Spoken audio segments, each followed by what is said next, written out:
Yes, thank you, Papa.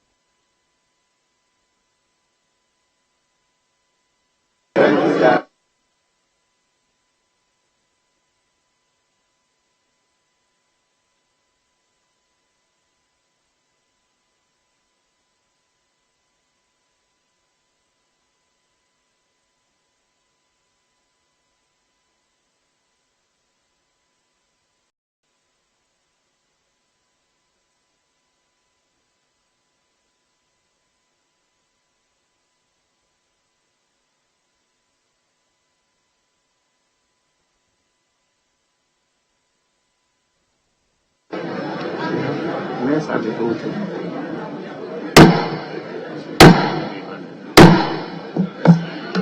Honorable members, prayers.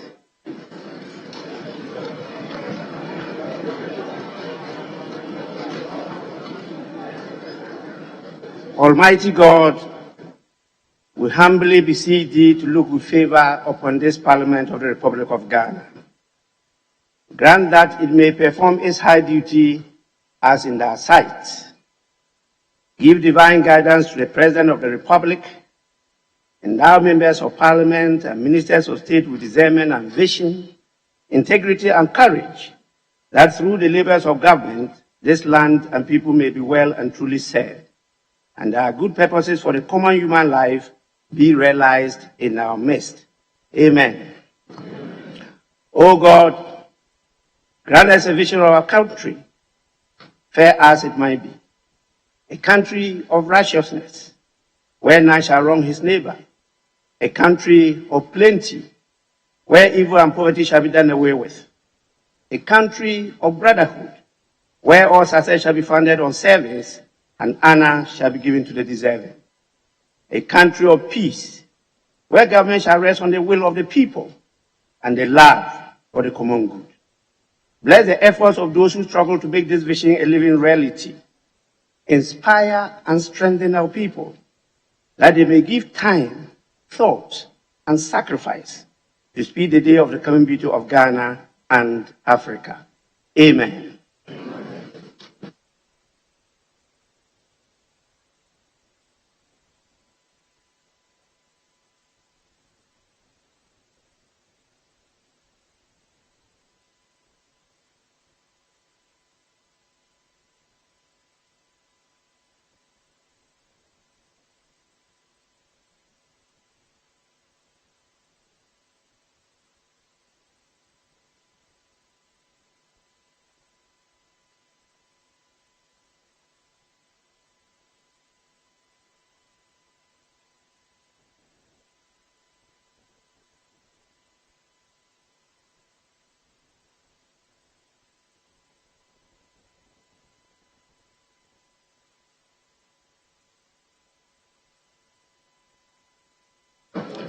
Honorable members, I am reliably informed that all communications from His Excellency the President has already been delivered by my able deputy speakers. And so we move on to item 3 on the order paper. That is formal communication by the Speaker. I just want to, on behalf of leadership, thank all of you, honorable members, together with the distinguished personalities at the public gallery, who are here, I'm sure, to have a personal feel of the presentation of the budget. The pre-sitting meeting, which we usually refer to as conclave, has really taken a longer time than anticipated. Clearly, I'm sure many of you were a bit worried about the delay, and you are right to do so. It's because the leadership of the House, together with my good self, have grave differences with the Ministry of Finance. And so we had to discuss those issues. And I want to assure you, your leadership are on top of these matters.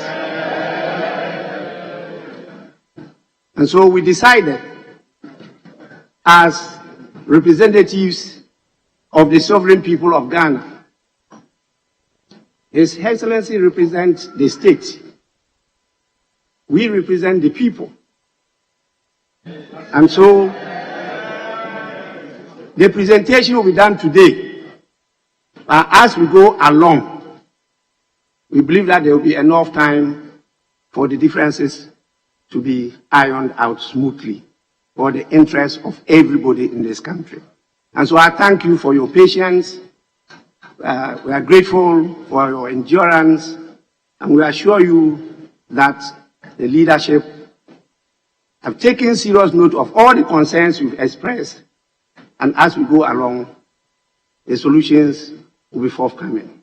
With this, I thank you once again, and we move on to item 4, which is correction of votes and proceedings and official report. And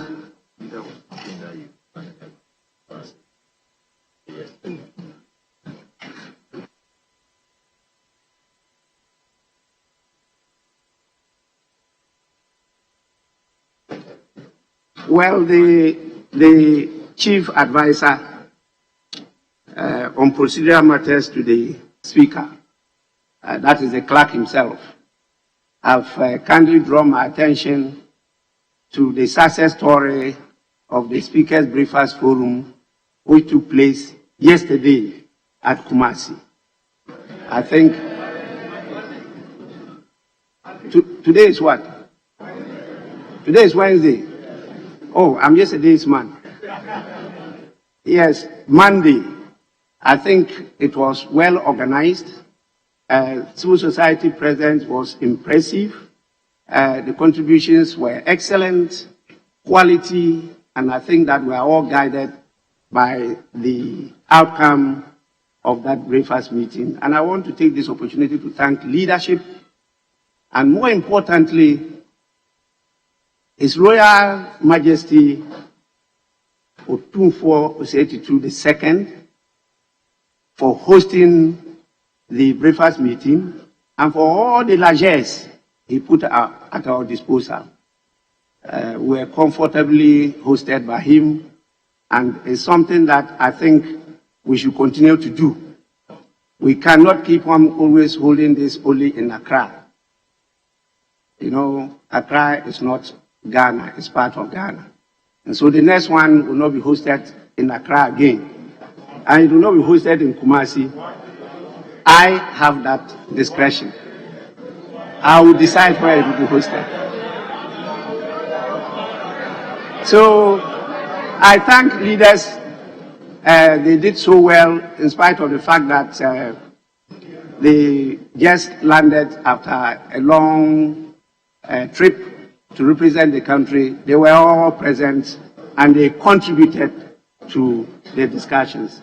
So once again, on behalf of the House, you are all welcome, and I thank you for attending. Correction of votes and proceedings. And we'll look at the votes and proceedings of Tuesday, 16th November 2021, page 1.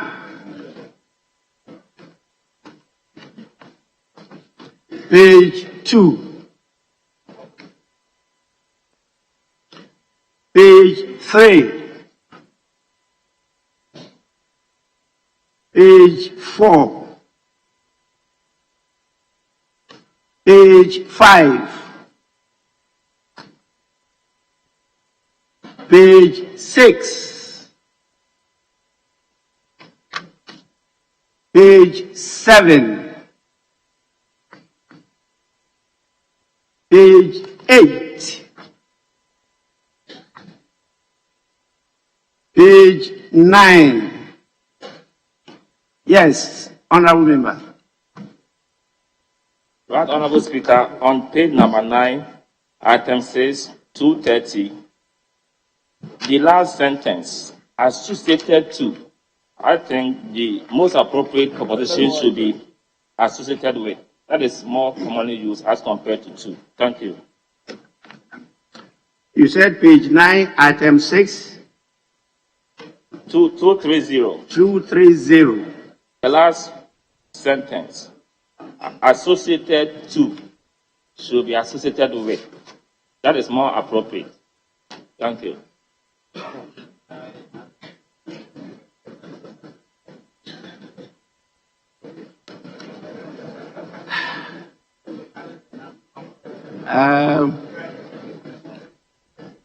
When the English master speak,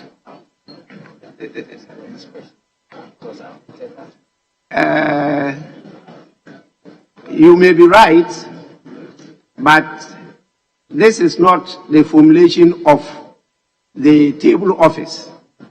That was a question that was admitted and asked on the floor. And it was so couched, and therefore just taken by the table office as such. So they cannot amend what was admitted, asked, and answered on the floor. That's why they repeated it. But we're taking note of your concern. Page 10. Still page 9, yes. Yeah, thank you very much, Right Honourable Speaker. Still at page 9, Right Honourable, the first item, numbered II, the correction that I effected yesterday has not been accurately captured. Apart from deleting Thursday, I indicated that the date for COP26 was wrong and that it should be 31st October to 30th November for the COP26 conference. So if it can be corrected accordingly, Mr. Speaker.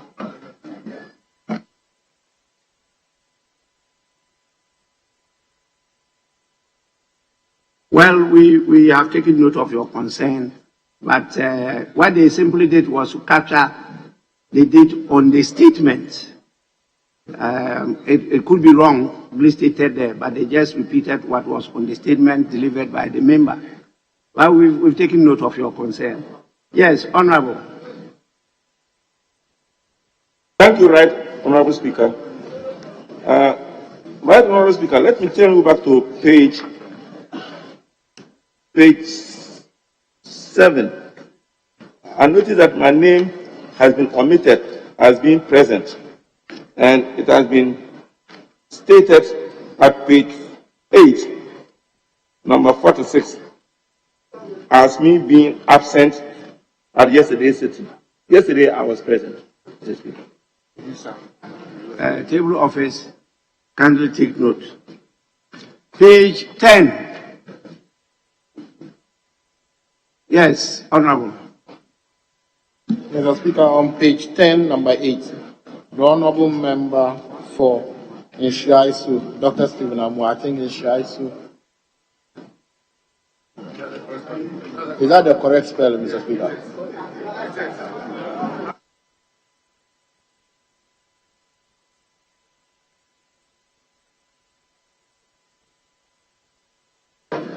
What is wrong with Inshiaisu? Mr. Speaker, I've been properly guided by my colleagues that it's supposed to be spelled that way.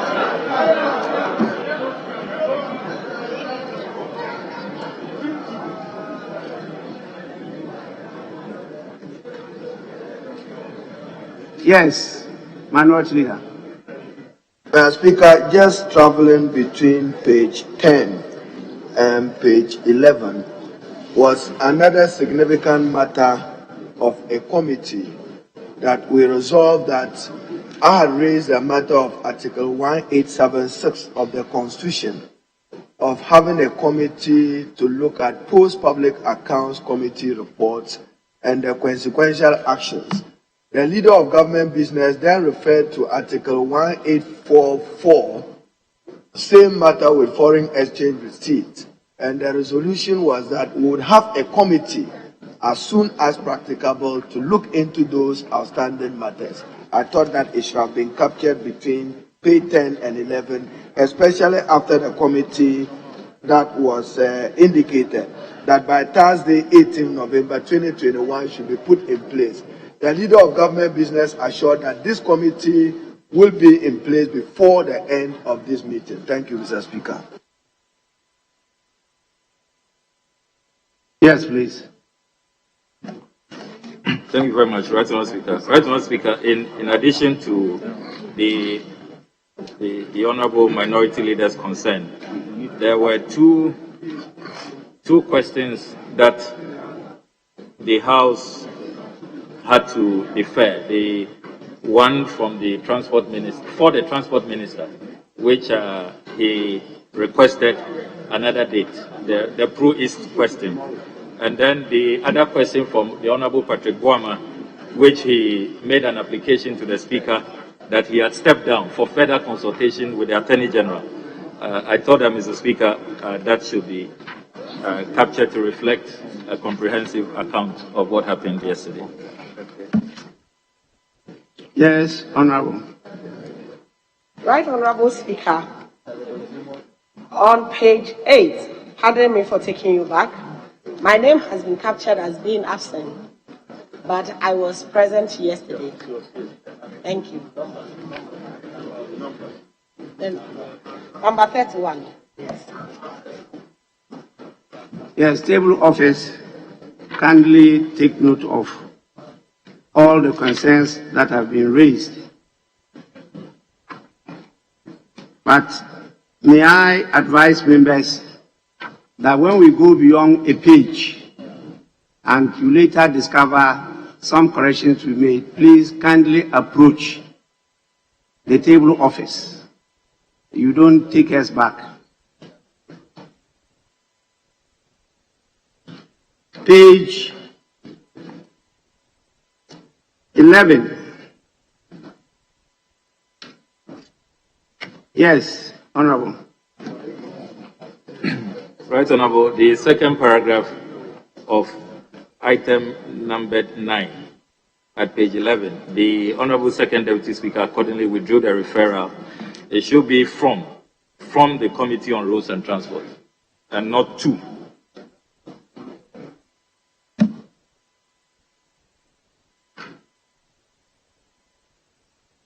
I have my doubts about this proposed correction because I think the way it's captured is rather correct. The referral was to the Committee on Roads and Transport. So it is withdrawing the referral to the committee. It is not withdrawing the referral from the committee. So I'll plead with you that we maintain what is on the other paper. Page 12.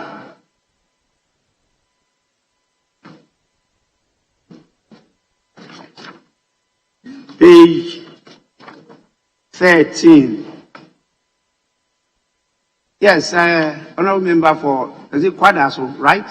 Yes, please. Yes, please. Mr. Speaker, this is a minor punctuation issue on Roman numeral III and IV. For consistency's sake, there should be a comma after December 2017. Consistency's sake. Thank you.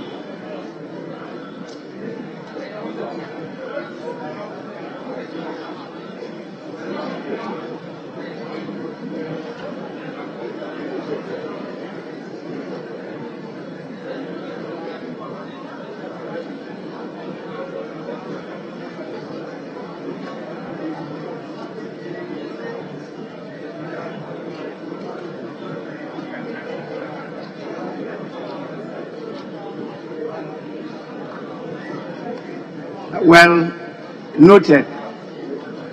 Noted. Page 13.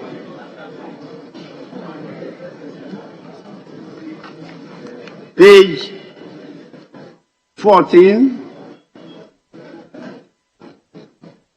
Yes, please. Honorable Speaker, I would like to seek your guidance. I'm seeing on item 1 under opening, programs, English spelling. Then you come to page 15, program, American spelling. I want to seek your guidance on whether we are using American English or British or both in this house.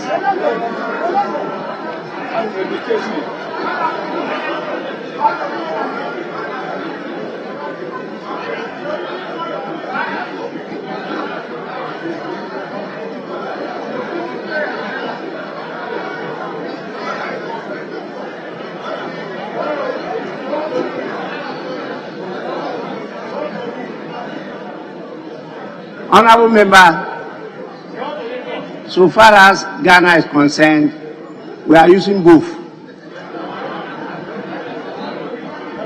That's what I read from all the submissions, whether in form of memos or even in the literature. You can see that we are using both the American and the Queen's English. And so I don't know whether we can correct these things now. It will be difficult. It's only that we will not permit the use of Ghanaian English.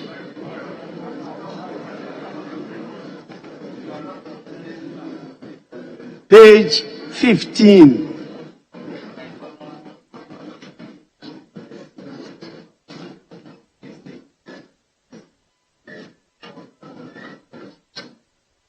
Page 16. Yes, please. Right, Honourable Speaker, at page 16, the last item is without a number. Ms. Paula Samziri. She should have been labeled as item 24. So you notice, Mr. Speaker, that has affected the entire numbering on the next page at page 17.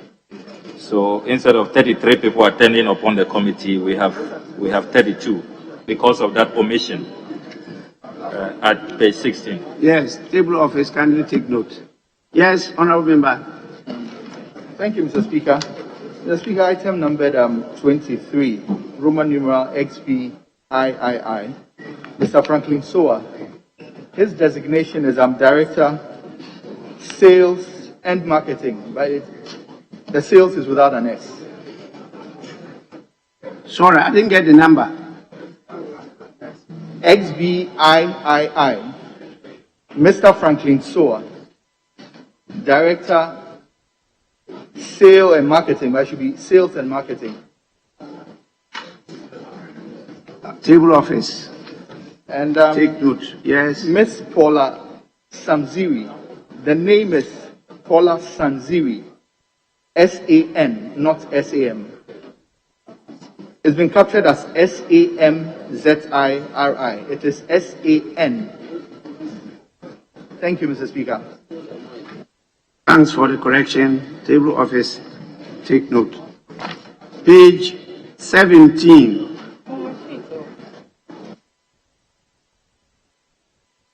Yes. Thank you, Right Honorable Speaker. Page 16. I think there was just an omission. XV, Mr. Alfred Kumson. XVI, no name. So they just have to push up and then leave the rest behind. Right Honorable Speaker, thank you for the opportunity. That's a critical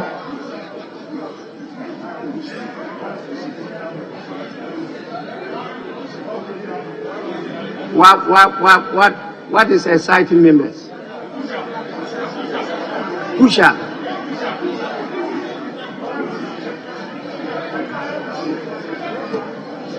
Push up.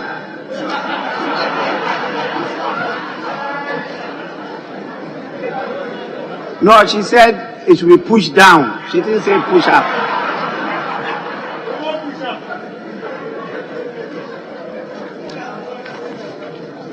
Yes, honorable members, page 17. Yes, honorable member for Kwadaso. Mr. Speaker, on Roman numeral XXIV, Mr. Alex Bannerman, Deputy Executive Secretary, National Media Commission. If it is a Mr. Alexander Nee Bannerman that I know, then the Bannerman, we have to check the spelling. It's supposed to be B-A-N-N-E-R-M-A-N. But it is spelled B-A-N-N-A-M-A-N. So we have to check the spelling and reconcile. Well, table office, kindly cross-check and do the right thing. The names are differently spelled, so he might be using A, but we all know Bannerman is usual with E-R. So please cross-check before you do the correction. With this, honorable members, the votes and proceedings of the 13th sitting of the third meeting held on Tuesday, 16 November 2021, as corrected, are adopted as a true record of proceedings. I have with me a number of official reports. There are about 5. We'll quickly go through them, and then we can move on to the business of the day.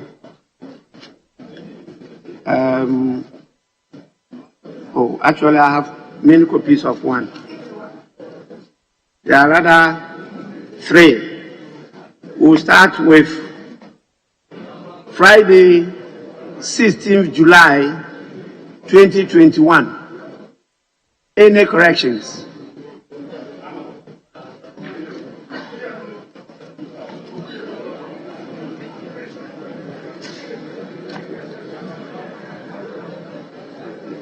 If there are no corrections, honorable members, the official report of Friday, 16 July 2021 is hereby adopted as a true record of proceedings.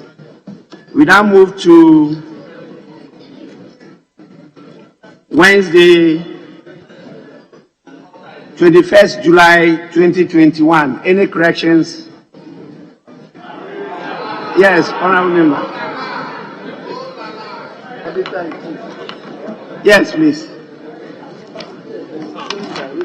Right, Honourable Speaker, this is a very important one because it's your address, your famous "the honeymoon is over" speech. And the Speaker, at column 006, the second paragraph, the line number 12, you clearly must have said detracts. It detracts from our integrity and the seriousness that the public expect to see, not distracts. So detracts. Mr. Speaker, the third paragraph at column 007, you clearly must have been indicating that you have served notice to leadership to devise measures. That's the 5th line of the 3rd paragraph of column 007. Devise, not diverse. And at column 009, Mr. Speaker, the 1st paragraph, your quotation has been wrongly captured. Clothing is a form of self-expression. They are hints about who you are in what you are. They are.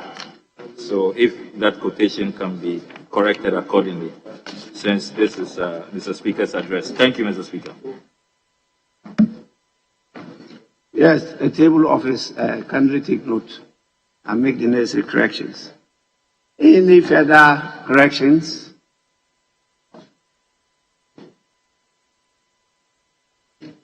Honorable members, in the absence of any further corrections, the official report of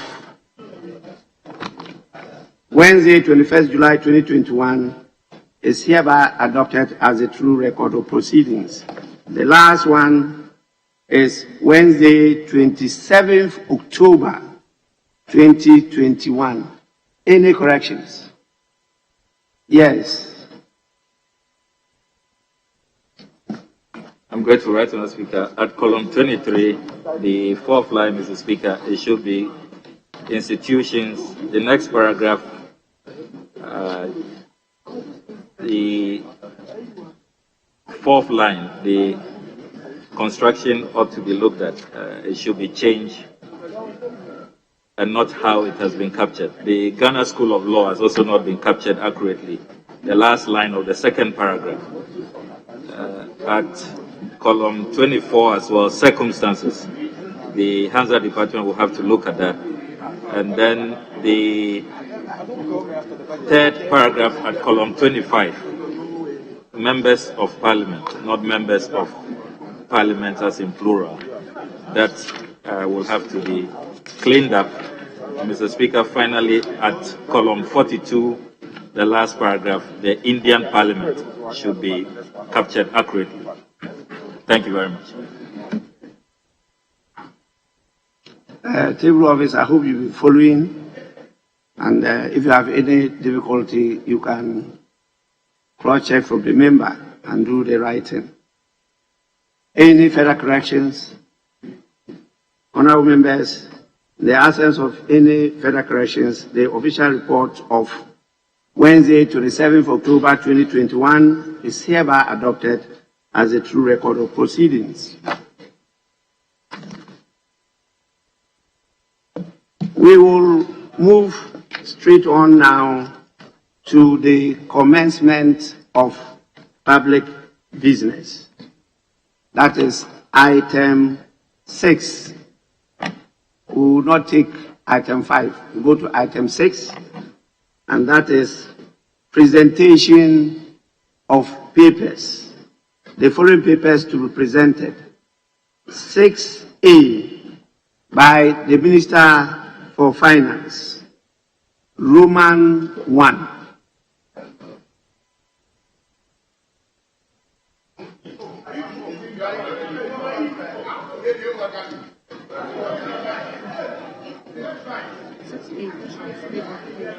Table office. Annual reports on the petroleum funds for the 2021 fiscal year. Honorable members, the report is accordingly laid and referred to the Committee on, I think, Mines and Energy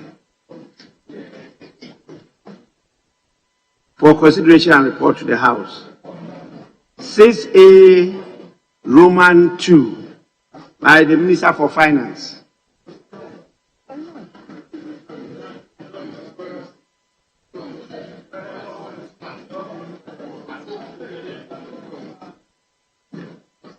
Yes, Minority Leader.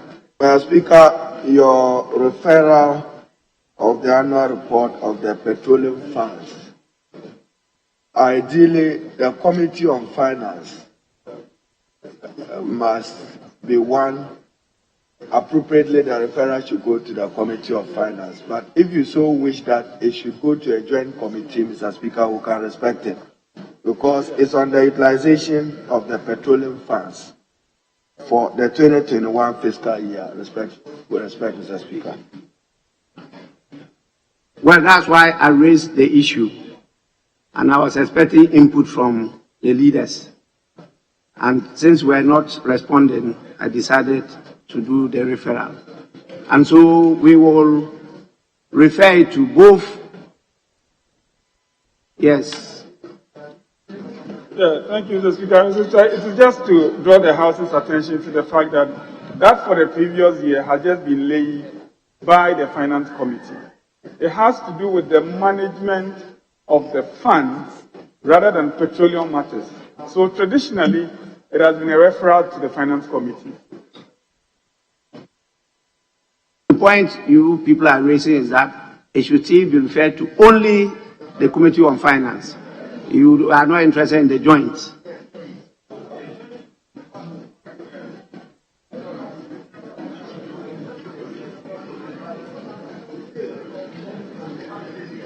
Actually, I'm not one of those who believe in the statement that this is how it's always done. No.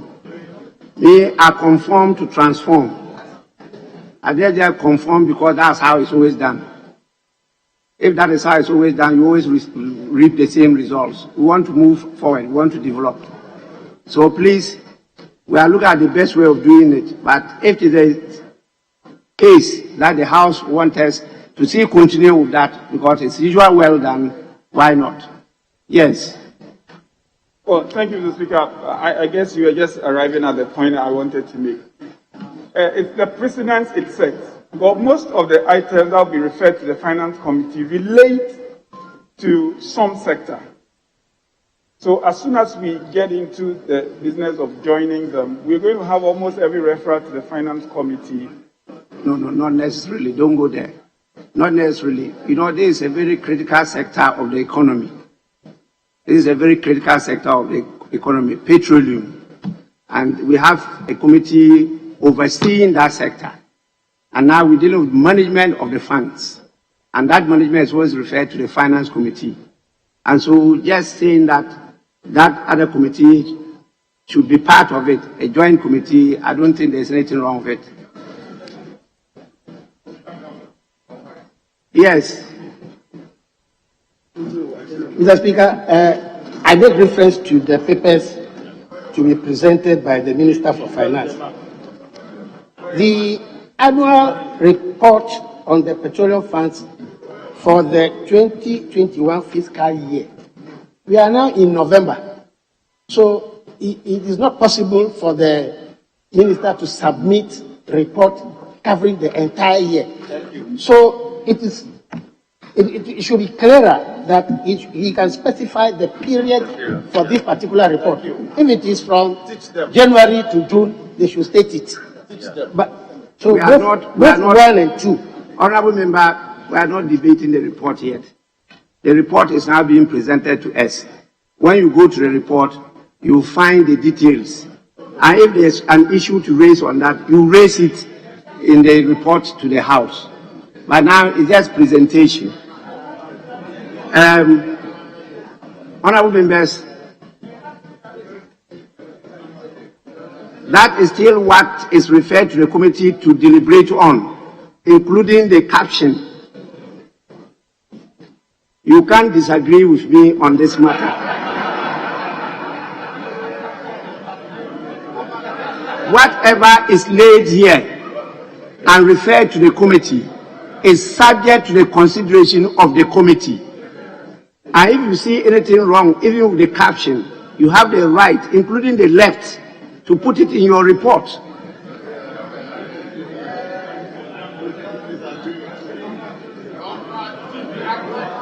Honorable members, the reports are accordingly referred to the Joint Committees of Finance and Mines and Energy.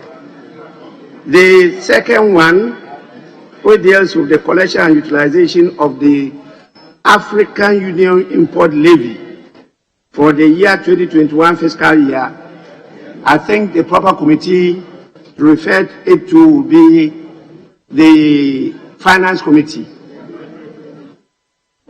So it's accordingly referred to the Finance Committee. That is Romans 6A, item 6A, Roman 2. Now, item 7, motion that this House, that this Honorable House approves the budget statement and economic policy of the government for the year ending 31st December 2021. Minister for Finance. 2022, sorry.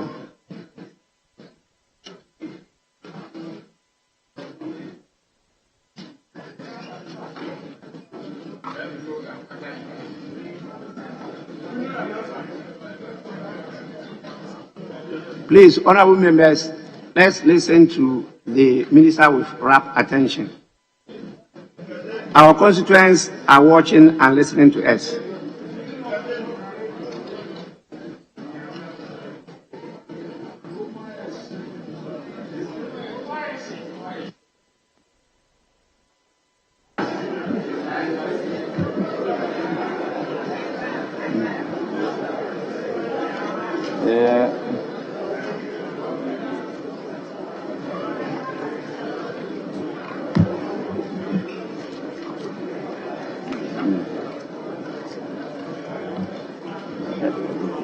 Right Honorable Speaker, honorable members of Parliament, on the authority of His Excellency President Nana Addo Dankwa Akufo-Addo, I beg to move that this august House approves the financial policy of the Government of Ghana for the year ending 31st December 2022. On the authority of His Excellency the President, and in accordance with Articles 179 and 180 of the 1992 Constitution, I present to this House the budget of the President of the Republic of Ghana for the 2022 financial year. I also do submit to this House the following statutory reports. 1, the 2021 annual report on the petroleum funds, in accordance with Section 48 of the Petroleum Revenue Management Act 2011, Act 815, as amended, and the 2021 report on the utilization of the African Union levies in accordance with Section 7 of the African Union Import Levies Act 2017, Act 952. Mr. Speaker, this statement is an abridged version of the budget statement and economic policy of the Government of Ghana for the 2022 financial year. I therefore request that the entire budget statement and economic policy of the Government of Ghana for the 2022 financial year be captured in the Hansard. Mr. Speaker, I would also like to take this opportunity to thank you and members of the House for prayers accorded me and citizens of the country during my COVID recuperation. Mr. Speaker, exactly 1 year, 8 months and 5 days today, Ghana confirmed its first case of COVID-19. Since then, efforts to contain the virus and its impact on our lives have dominated the actions of government, not only here in Ghana but across the globe. The COVID-19 pandemic, which has swept through the world, has upended and exposed the weaknesses in some of the critical structures and systems in education, health, economic life, communities, and everyday family life. The pandemic triggered a sharp and heavy slump in global supply chains as the lockdowns and restrictions led to reductions in demand and production levels. The pickup in demand for goods this year has also created a new inflationary problem with a consequential rise in the cost of shipping, disruption of the global supply chain, and exacerbated by increase in world fuel prices. Mr. Speaker, the spiraling costs of shipping have hit businesses hard, particularly small and medium-scale enterprises. SMEs have had to struggle with economic fallout from the pandemic, and furthermore, they are now being forced to cope with the rising cost of shipping. This is making the lives of traders and consumers very difficult. The hardship Ghanaians have experienced due to COVID-19 is not lost on the government. We have been there with the people, playing the difficult but necessary balancing act of managing an economy put under extreme distress by the pandemic, and at the same time supporting households and businesses to cope. Our response to COVID-19 thus far has earned domestic and worldwide acclaim, as our President and his fellow Ghanaians will attest to. Mr. Speaker, it has not been easy, and I know that from personal experience. The government has tried its best to save lives and cushion the impact on Ghanaians. It has been tough, but we thank God for His grace and mercy towards us. We empathize with families who lost loved ones during the pandemic, private school teachers who lost income for 12 months, business owners who lost earnings, the thousands of hospitality and tourism sector workers who were laid off, the slum and businesses built around our traditional and other social events, the jobless young people whose strenuous efforts to find work have been further compromised by the pandemic, and the impact on our mental health and well-being, which has also been profound. Mr. Speaker, His Excellency the President has asked me to deliver a special message to our fellow Ghanaians. He says to thank you, the Ghanaian people, for your resilience. To thank you for keeping faith with him and responding to all the measures that were needed to contain the spread of the virus.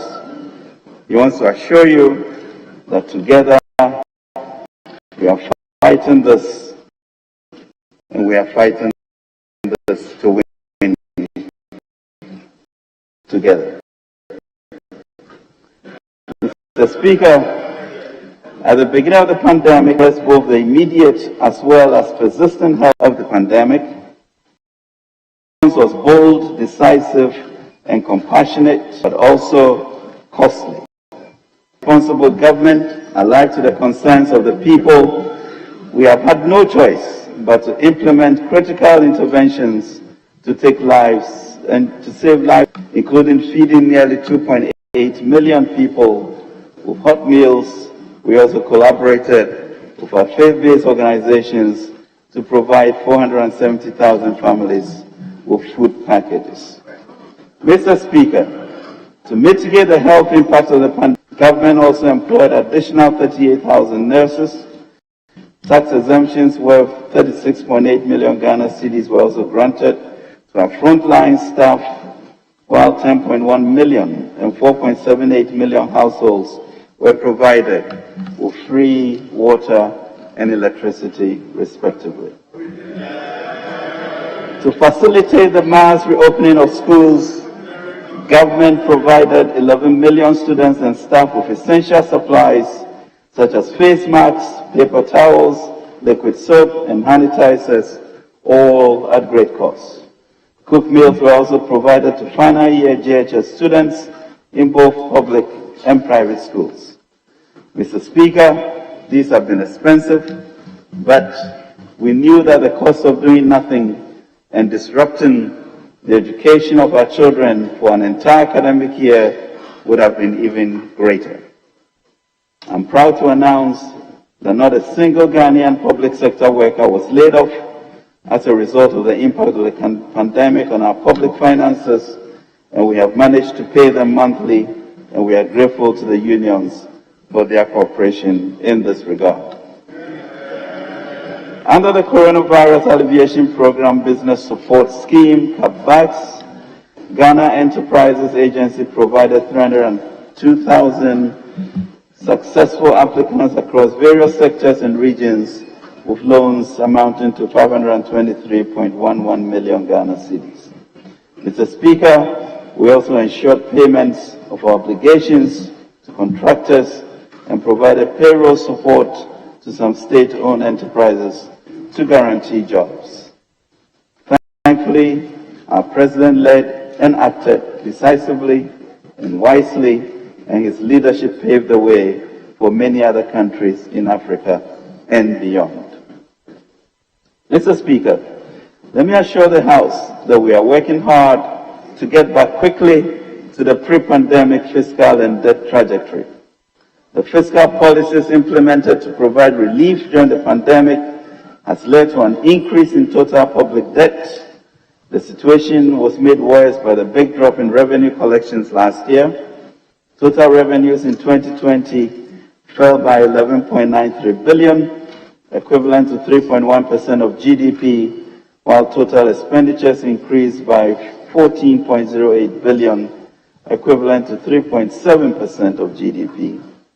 As a result, a budget deficit of 11.7% of GDP was recorded against a target of 4.7% of GDP, including the financial sector and energy sector related expenditure. The budget deficit was 15.0% of GDP. GDP growth also dropped to 0.4% compared to a projected growth rate of 6.8% before the pandemic. This growth, however, compares favorably with the sub-Saharan African average of negative 1.7%.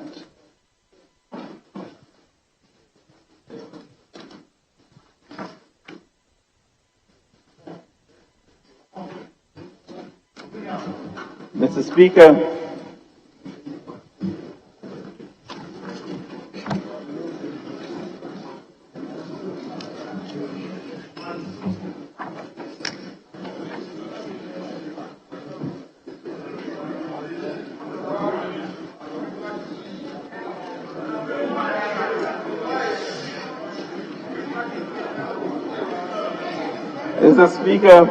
Honorable we are members, under no illusion. just a minute. The first Deputy Speaker to take the chair. Beg your pardon? Shall I continue? Thank you very much, Mr. Speaker. Mr. Speaker, we are under no illusion as to the economic challenges facing our country today, how to ease the suffering of Ghanaians, transform the economy, how to ease the suffering of Ghanaians, transform the economy to create jobs, and share the expected wealth across all households, such as providing security and education, and what keep the President awake at night.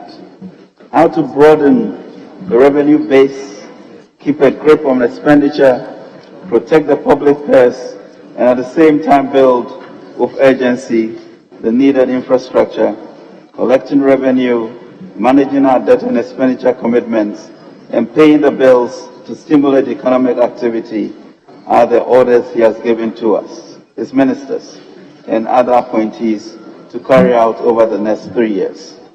Mr. Speaker, we know we can get the job done. It is well known that prior to the pandemic, we had stabilized and turned around the economy between January 2017 and March 2020. We had been able to reverse the worrying economic trends we inherited and place the country on a path of fiscal sustainability and growth.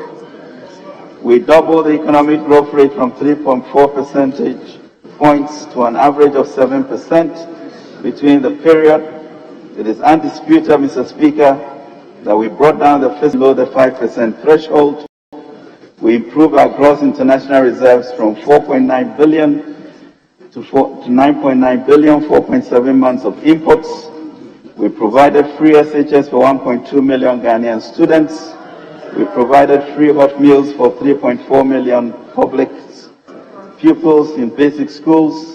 We supported 1.9 million farmers with improved seedlings and fertilizers through our Planting for Food and Jobs program.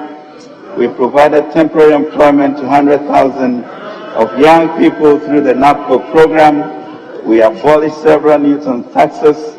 We set the nation on its biggest private sector-owned industrialization program in the history of Ghana with the 1D1F program, and we registered the biggest foreign exchange earnings from tourists during our historic 2019 year of return program. By March 2020, Mr. Speaker, our first quarter macro fiscal indicators reflected the turnaround we had accomplished over the 3.5 years.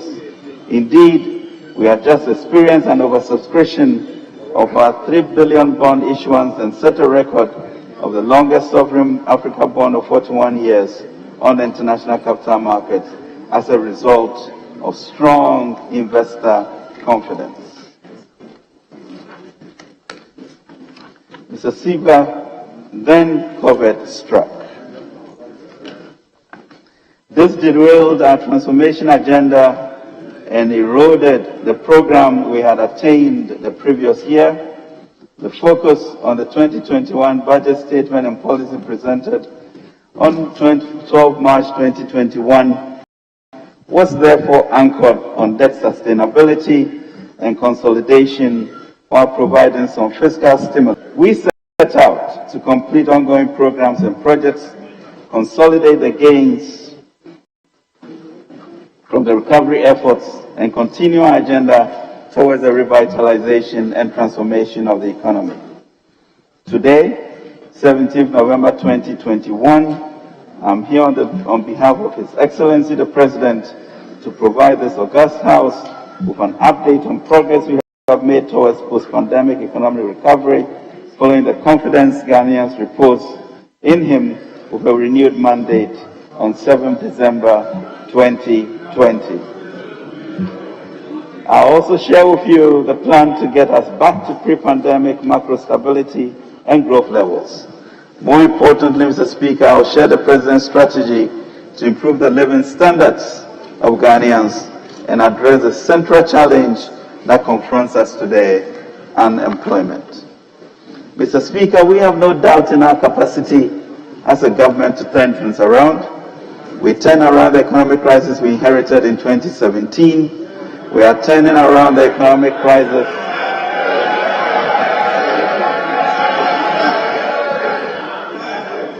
We are turning around the economic crisis the pandemic brought in 2020.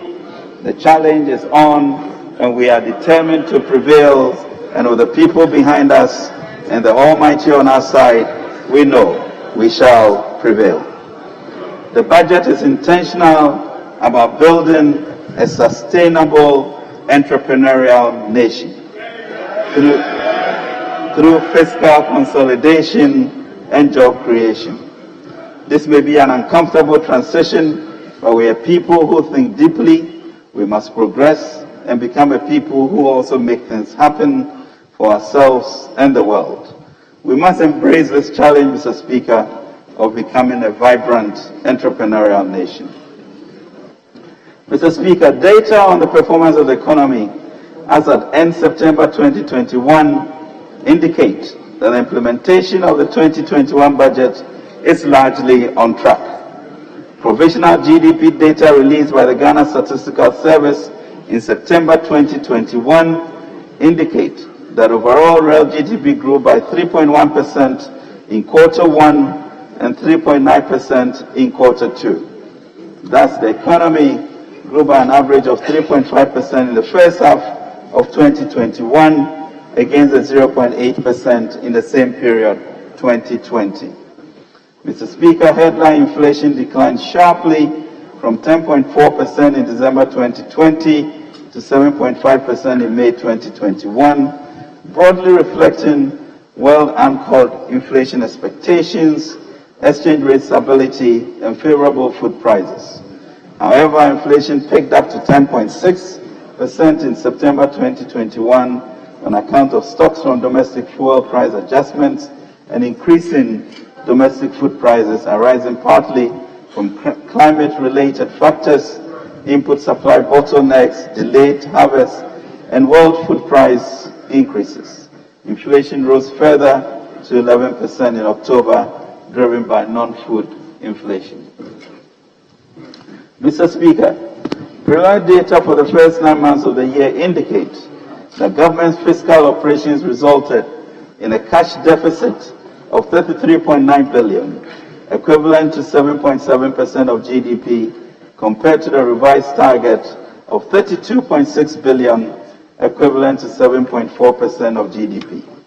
The fiscal adjustments to save lives and preserve livelihoods during the pandemic, although well-intentioned, have elevated global debt levels. The situation in Ghana is no different.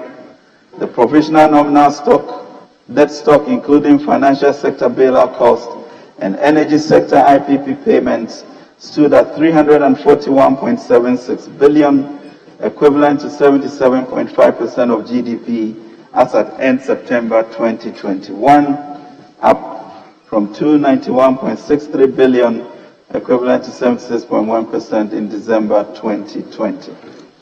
Notwithstanding the elevated deficit and public debt levels recorded due to COVID-19, our macro-fiscal indicators are much better than what we inherited. Inflation reduced from 15.4% at the end of 2016 to 7.9% of 2019 and stood at 11% at end October 2021. Interest 91-day Treasury bills declined from 16.4% at the end of 2017 to 14.69% at the end of 2019, and further to 12.46% at the end of October 2021. Gross international reserves increased from 2.8 months of imports at the end of 2016 to 4 months of imports at the end of 2019, and further to 4.9 months of imports at the end of September 2021. While fiscal deficit reduced from 6.5% of GDP at the end of 2016 to 4.8% of GDP at the end of 2019. Primary balance, Mr. Speaker, improved from a deficit of reduced from 1.1% of GDP at the end of 2017 to a primary surplus of 0.8% of GDP at the end of 2019.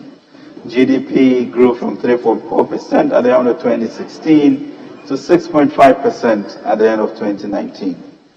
Mr. Speaker, I now turn to the medium-term macroeconomic targets. A new medium-term National Development Policy Framework 2022 to 2025 has been drafted to guide the medium-term economic recovery and transformation for the country. This is consistent with the Ghana Beyond Aid agenda and is informed by a COVID-19 response strategy outlined in the Ghana Cares Obatampa program to enable us build forward better. Mr. Speaker, the broad macroeconomic goals to support the medium-term objectives include: 1. Restoration of macroeconomic stability with a focus on fiscal consolidation and debt sustainability. 2. Maintaining a healthy balance between the implementation of the Revitalization Transformation Program and fiscal consolidation to promote growth within a stable macroeconomic environment. 3. Providing an environment that is supportive of private sector, including promoting entrepreneurship for domestic businesses and for FDI to thrive. 4. Building a robust financial sector to support growth and development. 5. Deepening structural reforms to make the machinery of government work more efficiently and effectively to support socio-economic transformation. 6. Implementing reforms to increase revenue mobilization and the efficiency of public expenditure. And 7. Plugging leakages and prosecution of offenders. Mr. Speaker, guided by the medium-term policy objectives, the following macroeconomic targets are set for the medium term, 2022 to 2025. 1. Overall GDP to grow at an average rate of 5.6%. 2. Non-oil GDP to grow at an average rate of 5.9%. 3. End of December inflation to be within the target band of 8 plus or minus 2%. 4. Overall fiscal balance and primary balance to return to the fiscal responsibility at threshold targets by 2024, i.e. fiscal deficit of not more than 5% of GDP and a positive primary balance. And gross international reserves to cover at least 4 months of imports. Mr. Speaker, based on the macroeconomic objectives and the medium-term targets, the following macroeconomic targets are set for 2022. Overall real GDP growth of 5.8%, non-oil real GDP growth of 5.9%, end December inflation rate of 8%, fiscal deficit of 7.4%. Primary surplus of 0.1% of GDP and gross international reserves to cover not less than 4 months of imports. Mr. Speaker, total revenue and grants for 2022 is projected to rise above 100 billion for the first time, 100.5 billion Ghana cedis, equivalent to 20% of GDP, up from a projected outturn of 70.3 billion, equivalent to 16% of GDP for 2021. Domestic revenue estimated at 99.5 billion and represents an annual growth of 44% over the projected outturn 2021. Mr. Speaker, the resource mobilization for 2022 is underpinned by revenue policy initiatives. The increase in domestic revenue by 44% is as a result of the impact of a major progressive tax policy, complemented by improvements in tax compliance and reforms in revenue administration that we have outlined in this budget. Mr. Speaker, total expenditure, including clearance of arrears, is projected at 137.5 billion, equivalent to 27.4% of GDP. The estimate for 2022 represents a growth of 23.2% above the projected outturn of 111.6 billion Ghana cedis, equivalent to 25.3% of GDP for 2021. The key drivers of expenditure growth include capital expenditure, funding of key government flagship programs, wage bills, and interest payments. Mr. Speaker, based on the estimates of total revenue and grants and total expenditure, the 2022 fiscal operations will result in an overall fiscal deficit of Ghana 37 billion, equivalent to 7.4% of GDP. This includes the financial sector and energy sector IPP payments. This represents a nominal year-on-year reduction of about 30.7% over the projected outturn of 12.1% of GDP in 2021. The corresponding primary balance of 435 million Ghana cedis, equivalent to 0.1% of GDP, is also projected for this year, for next year. The signaling is clear. We are going to judiciously work our way out of our debt situation.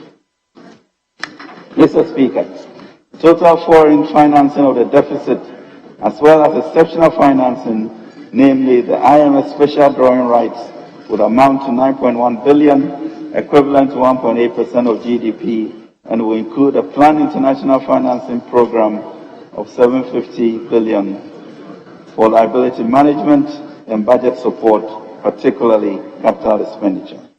On the other hand, financing of the deficit from domestic sources, including net issuances from debt, will amount to 27.9 billion, equivalent to 5.6% of GDP. The additional exceptional financing from the utilization of the newly allocated SDRs by the IMF will augment and reduce domestic borrowing needs. Mr. Speaker, as a country, we still rely heavily on debt financing to meet a significant portion of our expenditures compared to our peers. It is instructive to note that on the expenditure side, for instance, interest payments and compensation payments alone amounted to 48.7 billion, which is 103.3% of total revenue and grants for January to September 2021. In fact, Mr. Speaker, these two items absorb all the revenue collected for the period. This trend must be reversed. Mr. Speaker, a key focus of the budget is fiscal consolidation to enhance debt and fiscal sustainability as we implement our economic revitalization and transformation post-COVID-19 to save more lives from the COVID pandemic and better the lives of Ghanaians. It is for this reason that government is proposing for the consideration and approval of Parliament the revenue-enhancing and expenditure rationalization measures in this budget. Indeed, the approval and implementation of measures will lead to significant fiscal adjustment from a projected fiscal deficit, including energy, IPP payments, and FinSec cleanup costs of 12.1% of GDP in 2021 to 7.4% in 2022, representing a strong adjustment of 4.7 percentage points in just 1 year. Mr. Speaker, not only are we significantly bringing the fiscal deficit down, we are posting a primary surplus of 0.1% of GDP in 2022 from a negative primary balance of 4.7% in 2021.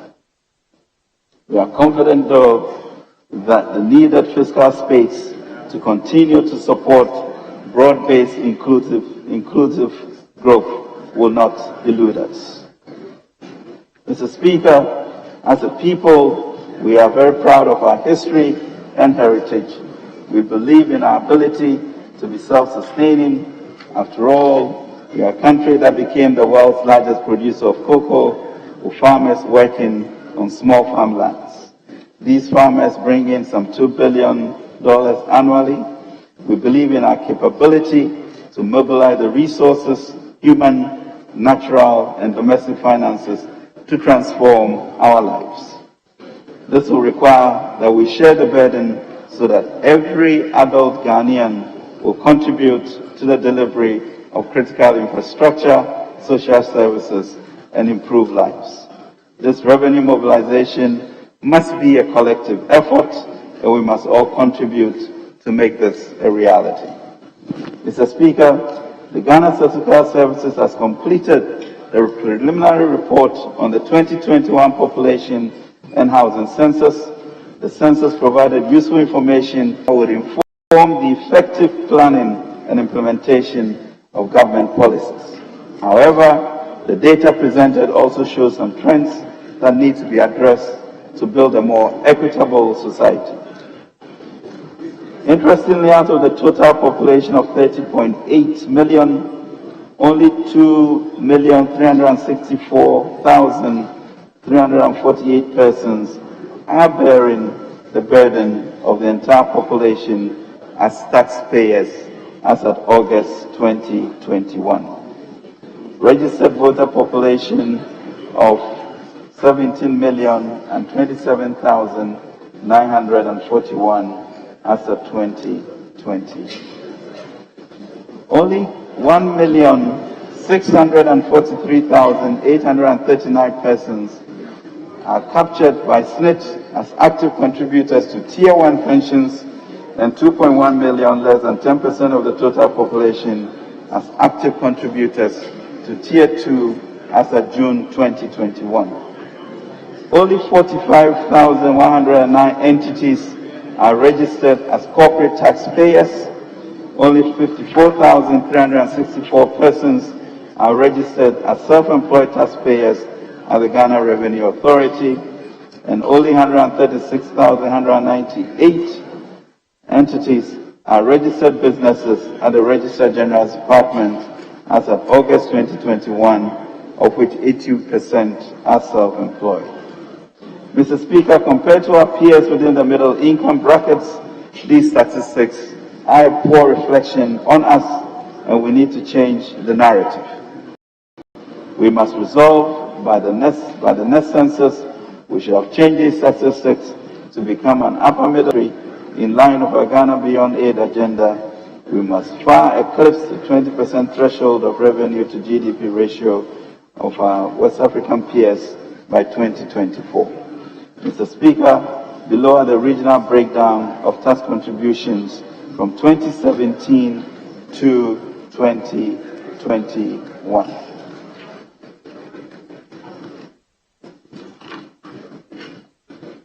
Mr. Speaker, Greater Accra contributes almost 90% of our domestic tax, and Ashanti, Western, and Eastern regions together contribute barely 3% of domestic taxes. Mr. Speaker, domestic revenue mobilization is the key to making the vision of Ghana Beyond Aid a reality. We cannot, therefore, as a nation, continue to depend on only 8.2% of our citizens to carry the burden of 30.8 million people. This is unsustainable and defeats all the tenets of economic prudence and moral justice.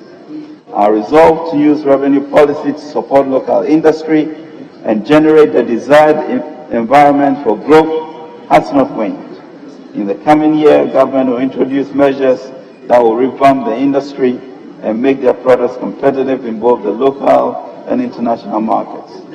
In this respect, it has become increasingly necessary to make some policy changes. Mr. Speaker, in 2019, VAT relief was provided on African prints for textile manufacturers to enable them resuscitate their operations and provide affordable textiles on the market. The policy has succeeded in stabilizing the industry and formed the basis for a modest increase in action. The companies have also maintained their prices over the period, making the cost of local prints affordable. Additionally, they've been able to keep their employees and made some investment in the industry as a result of this policy.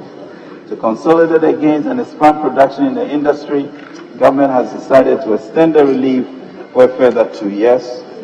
Mr. Speaker, the VAT flat rate of 3% of the sale price of goods was introduced in 2017 on the supply of goods by wholesalers and retailers.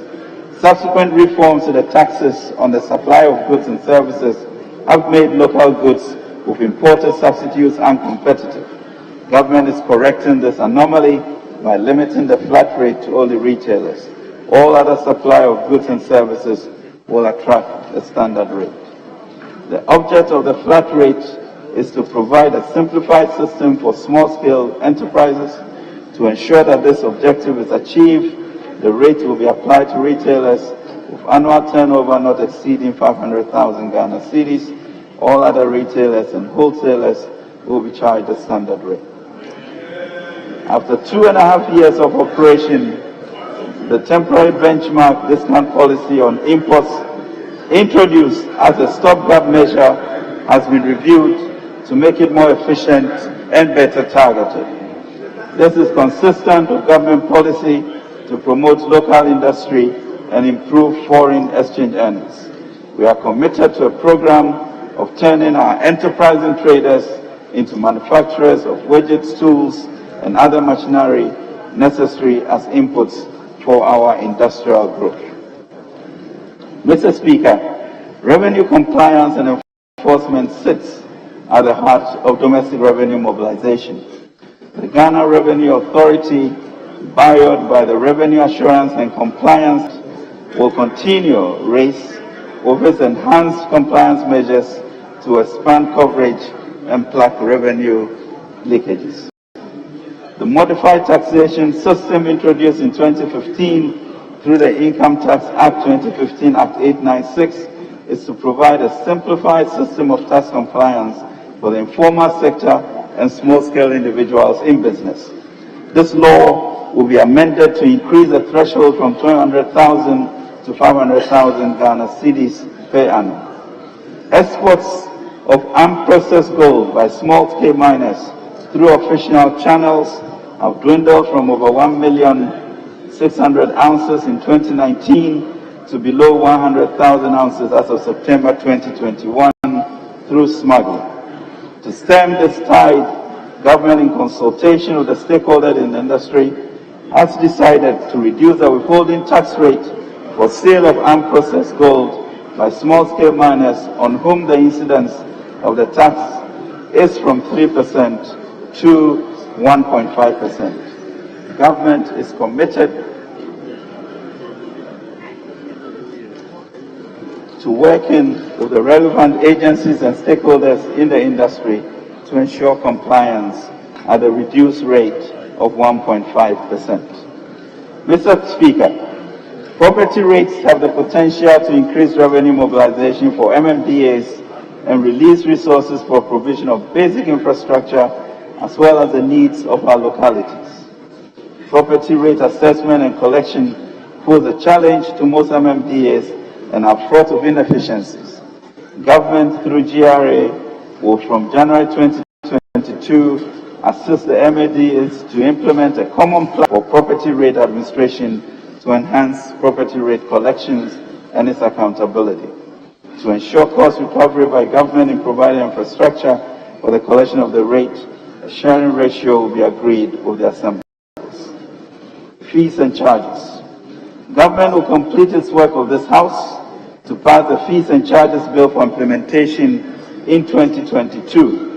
These fees and charges will be subject to automatic adjustment consistent with the annual average inflation as announced by the Ghana Statistical Service. A comprehensive review will be conducted after every 5th year, taking into consideration other factors besides inflation, including improvement in quality of service, delivery, and privatization of some of the services where feasible. Mr. Speaker, our roads need fixing and building. Our roads are being fixed.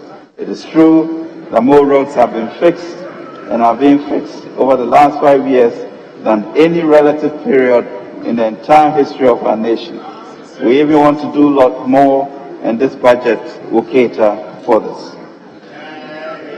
That is why for decades, governments after governments imposed and maintained tolls on some public roads to raise funds for road construction and maintenance.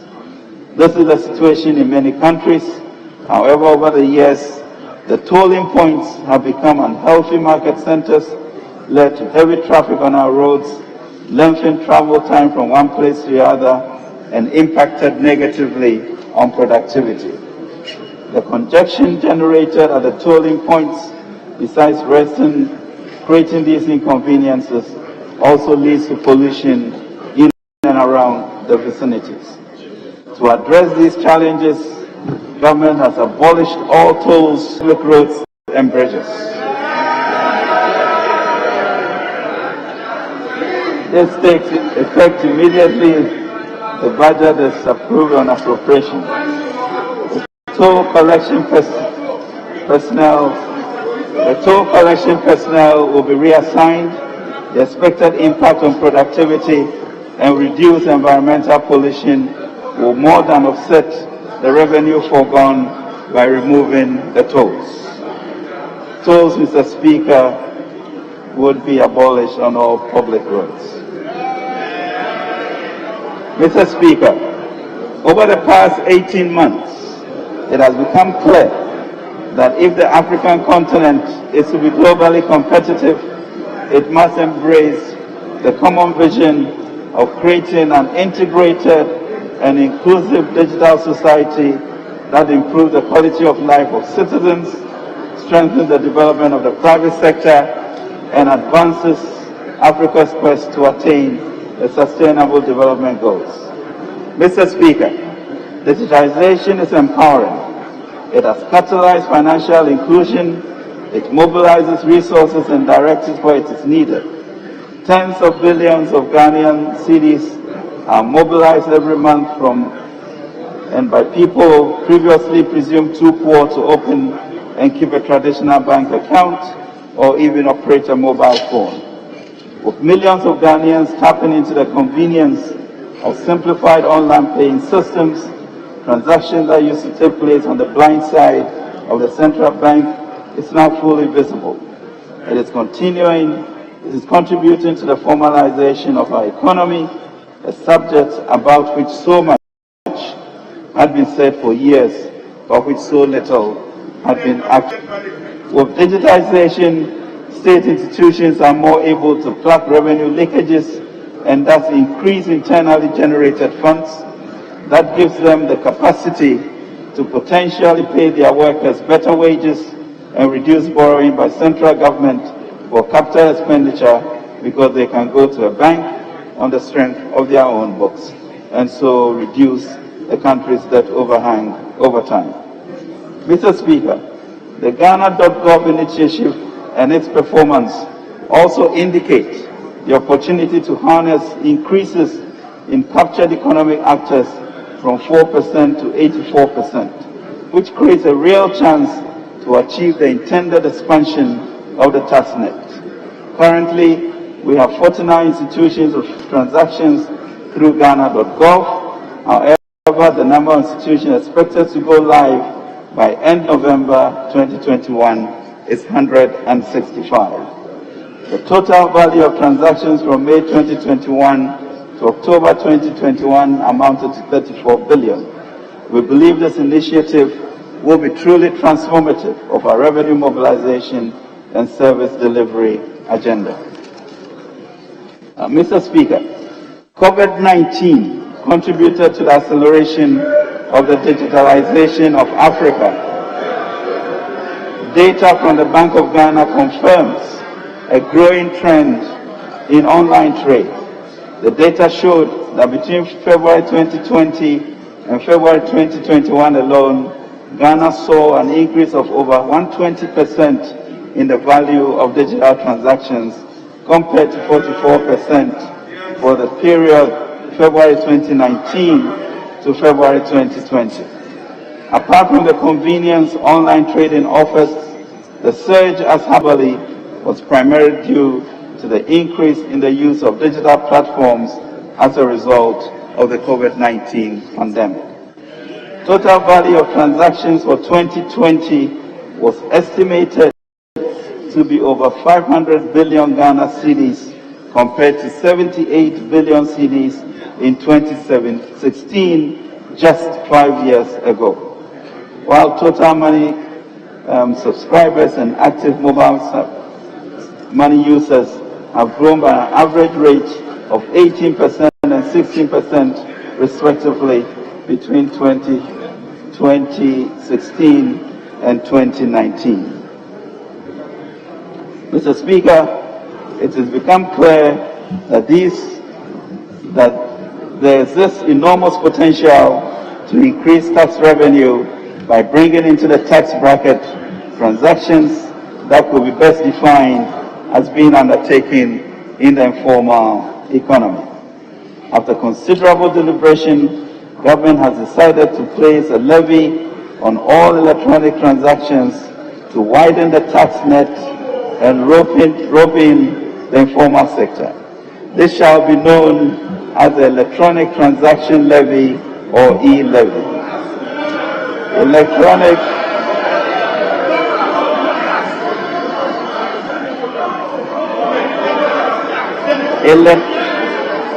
Mr. Speaker, electronic transactions covering mobile money payments. Mr. Speaker, honourable members, order. Electronic mobile money payments, bank transfers, merchant payments, and e-mode remittances will be charged at an applicable rate of 1.75%, which shall be borne by the sender, except e-mode remittances, which recipient. Mr. Speaker, to safeguard efforts being made to enhance financial inclusion and protect the vulnerable, all transactions that add up to 100 Ghana cedis or less per day, which is approximately 3,000 Ghana cedis per month, will be exempt from this levy. A portion of the proceeds from the e-levy will be used to support entrepreneurship, youth employment, cybersecurity, digital and road infrastructure, among others. Mr. Speaker, taxi eyabako yenyina betia. This tax is one, and we shall all pay. Mr. Speaker, this new policy also comes into effect once appropriation is passed on 1st January 2022. Government will work with all industry partners to ensure that their systems and payment platforms are configured to implement this policy. And they will make money from there. Mr. Speaker, burden sharing. The good people of Ghana have given us a mandate to get things done. For us as a government, this is a clarion call for a new deal, a chance to renew the social contract of our democracy. As Rainbow Neighbor once said, and I quote, "Nothing worth doing is completed in our lifetime, therefore we must be saved by hope. Nothing true or beautiful or good makes complete sense in any immediate context of history, therefore be saved by faith. Nothing we do, however virtuous, can be accomplished alone, therefore we are saved by love. Therefore we need to act together as each other's keeper after the unprecedented shock that the pandemic was for the world and for Ghana. We owe each other to share the burden of the recovery. Citizens that have not suffered as much a loss of income during the pandemic ought to sacrifice for the rest. Citizens should be called upon to look beyond their own self-interest and work for a great common interest. Our country needs this sacrifice. This budget calls upon the wealthy and the middle class to do their part through property taxes, through streamlined exemptions bills, through the removal of benchmark values as selected imported goods, and through targeted digital tax. In doing so, they will also look after future generations by limiting debt accumulation. Mr. Speaker, after undergoing several reviews, the exemption bill has been completed and laid before Parliament. We will work with this House for final passage and implementation in 2022. Mr. Speaker, we wish to reiterate that we are in challenging times which require radical measures, so let us embrace these new policies to enable government to address the fundamental issues affecting the economy, to ensure that our nation continues to maintain its position as the black star of the continent. The good people of Ghana has given us a mandate to get things done. For us, the government, this is a clarion call for a new deal, a chance to renew the social contract.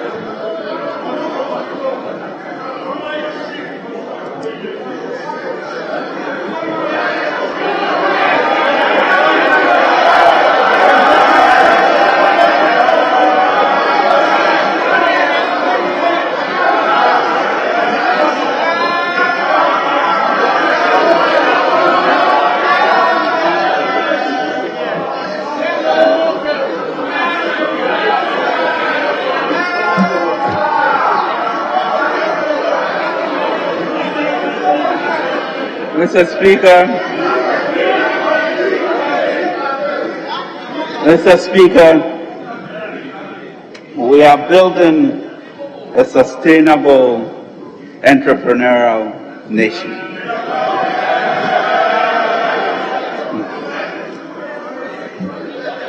The census results put Ghana's population figure at 30.8 million. And of this number, 42.8% constitute the adult population above 18 years, while 58.2% constitute the population below 18 years. Mr. Speaker, with this youthful population, there's an urgent need to provide the necessary environment for the private sector.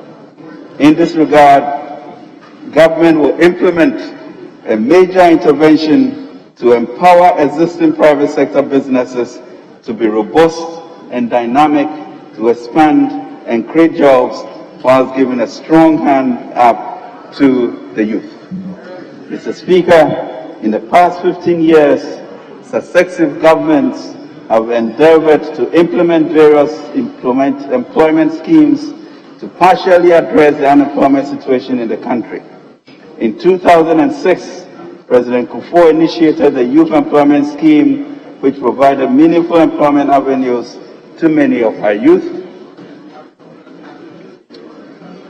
Since then, we have implemented a number of such schemes, with the current ones being NAPCO, 100,000 youth covered, YEA, 80,538 beneficiaries, afforestation, 44,682 youth engaged, National Alternative Employment and Livelihood Program. In addition, government has employed some 295,000 into the public sector payroll since 2017 alone, and in 2021 alone, financial clearance totaling 72,825 has been granted. Mr. Speaker, in spite of these efforts, we continue to have a huge number of our young people without jobs. Mr. Speaker, this budget is redefining our development paradigm by focusing on the private sector, particularly on entrepreneurship development. We will build an entrepreneurial nation by aggressively implementing programs that empowers the majority of our young people to employ their God-given talents to take risks and become job creators instead of job seekers. Honorable Minister Hulot, honorable members, having regards to the state of the business of the House, I direct that the House sits outside the regular sitting hours. You may continue. You may continue. Thank you, Mr. Speaker. In the pursuit of this objective, we will address the challenges our existing and aspiring entrepreneurs face. These challenges include access to credit and finance, regulatory and tax burdens, lack of skills, as well as mentorship. We will do this whilst intensifying our efforts to support the private sector to expand and create jobs. Mr. Speaker, this understanding of the youth employment challenge, as well as extensive consultations with stakeholders, including youth associations and educational institutions across the country, have led to the development of what we call the Youth Start Initiative. Youth Start Initiative, which proposes to use 1 billion Ghana cedis each year. Proposes to use 1 billion Ghana cedis each year to catalyze an ecosystem to create 1 million jobs, and in partnership with the financial institutions and development partners, raise another 2 billion Ghana cedis over the 3-year period. In addition, Mr. Speaker, our local banks have agreed to a package that will result in increasing their SME portfolio up to 5 billion Ghana cedis over the next 3 years. This, Mr. Speaker, results in an unprecedented, historic 10 billion cedi commitment in the next 3 years to the private sector and the youth over the next 3 years. Mr. Speaker, implementing partners of the Youth Start.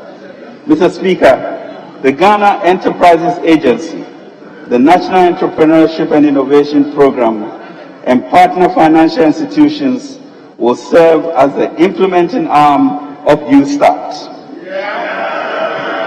Entrepreneurs will be able to apply for support through a dedicated Youth Start online portline. NEIP will also engage our faith-based organizations as partners for the delivery of essential artisanal skills, business competitions, and feasibility studies, and introduction to financing institutions with a commitment of up to 10% of GOG's contribution to the Youth Start program. Mr. Speaker, Youth Start will provide our youth with the following: training, skills development, entrepreneurial support, and business advisory services, funding, access to competitive credit and startup packs, enterprise promotion, mentoring, and access to markets, including portals to facilitate digital linkages between youth-led enterprises and other businesses and relevant government agencies. Youth Start products, Mr. Speaker. Youth Start will support youth-led enterprises with the following products: district-level loans under 10,000 Ghana cedis after 2 to 3 months of training, soft loans of up to 50,000 Ghana cedis to help startups, in particular by young graduates and school leavers, and small businesses to expand. Starter packs, soft loans tied to equipment acquisition of up to 50,000 cedis for individuals and 100,000 for associations and groups. A standardized loan package of between 100,000 to 400,000 are concessional rates through financial institutions. Mr. Speaker, the Youth Start initiative aims to support our youth to develop commercially viable businesses. To this end, Youth Start is designed to instill proper commercial orientation in the beneficiaries.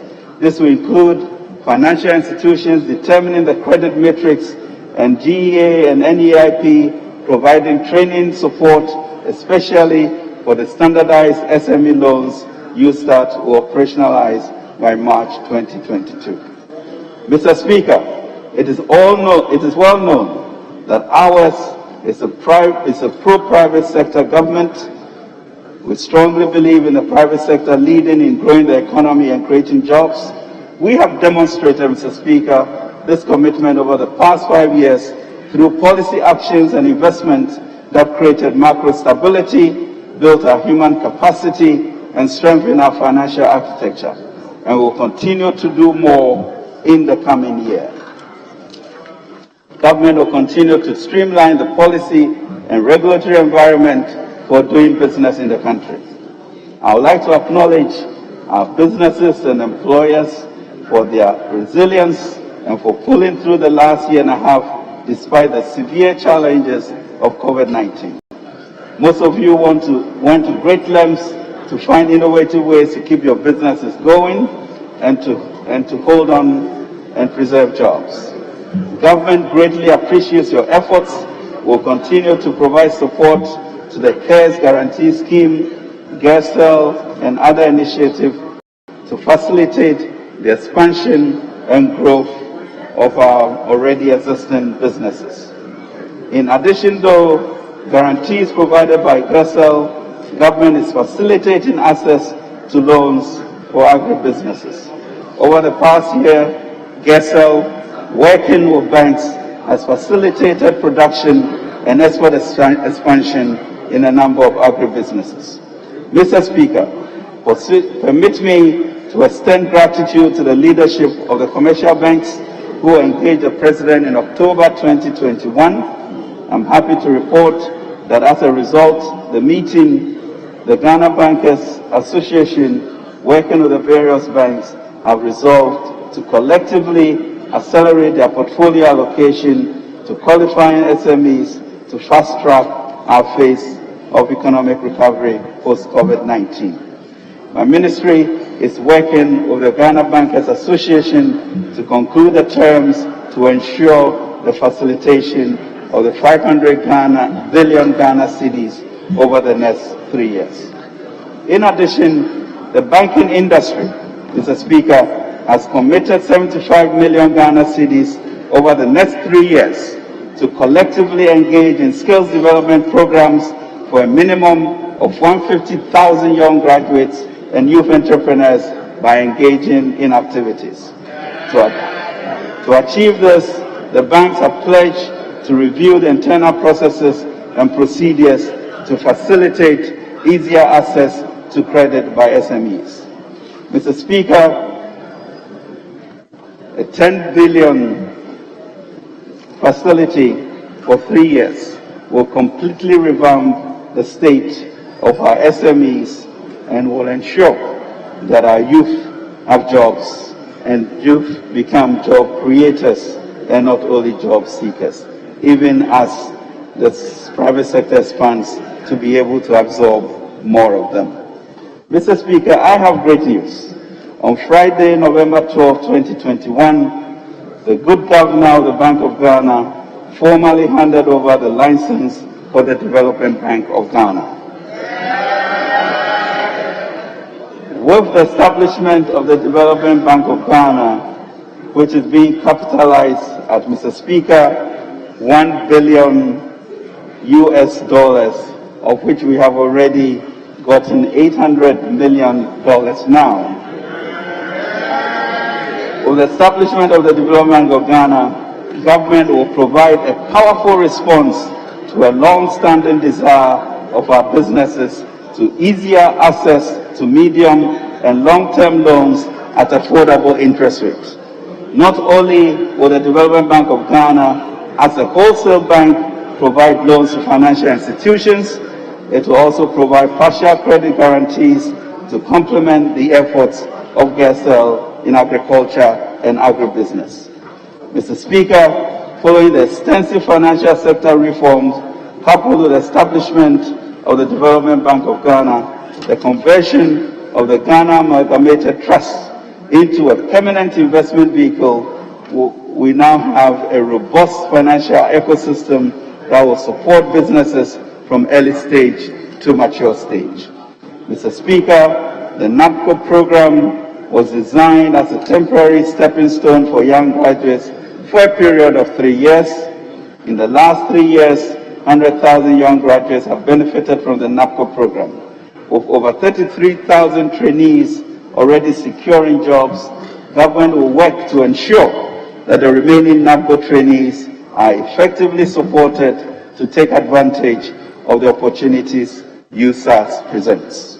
Mr. Speaker, in response to the COVID-19 pandemic, government under the able leadership of His Excellency President Akufo-Addo quickly developed a 100 billion COVID-19 alleviation and revitalization enterprise program, what we call the Ghana Cares Obatampe program. This blueprint, which brought instant and significant relief to our people, is revitalizing our nation by improving the business climate, supporting the private sector, and providing job opportunities for the youth. Mr. Speaker, the revitalization of the Cares Obatampe program has 3 key thrusts. The first is to support the private sector, particularly in agribusiness and manufacturing, ICT, and digitization. The second thrust is to aggressively support entrepreneurship in order to create job opportunities for our growing and increasing educated youth. The third thrust is to optimize implementation of government transformation agenda for greater results. Since its launch in November 2020, the Obatampe program has targeted strategic management and technical interventions in the agriculture, manufacturing, trade, and export sectors. The urgent and transformative vision of the CARES program implied that we could not proceed with a business-as-usual approach. We therefore swiftly adopted the compact framework to strongly link resources to results. As at the end of July 2021, 8 implementation compacts were signed between the Ministry of Finance and participating MDAs. Mr. Speaker, our priority is to facilitate investment and development of communication infrastructure, including integration and leveraging of data systems and platforms. Government is working towards enhancing the capacity of key institutions and strengthening coordination with the private sector.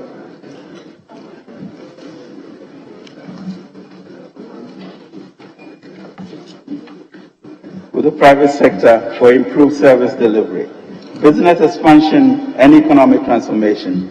This is consistent with the vision of the President to bridge the digital divide and make technology a driver of our socio-economic progress.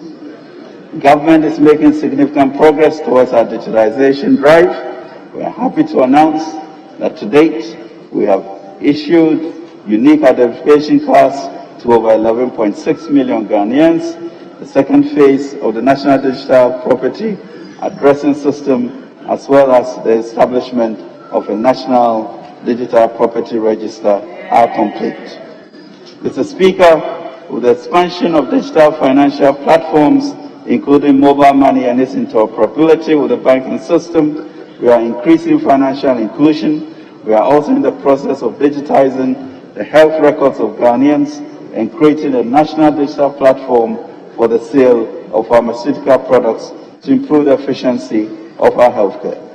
Mr. Speaker, our plan to establish a comprehensive government-wide database and register as a reference platform and management system for all government digital assets was set in motion with stakeholder engagements.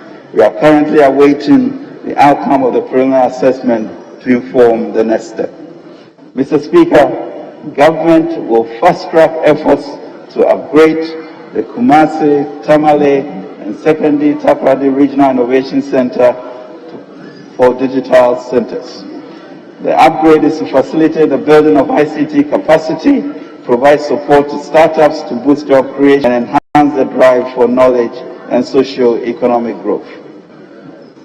Climate action and sustainable transition to a low-carbon economy.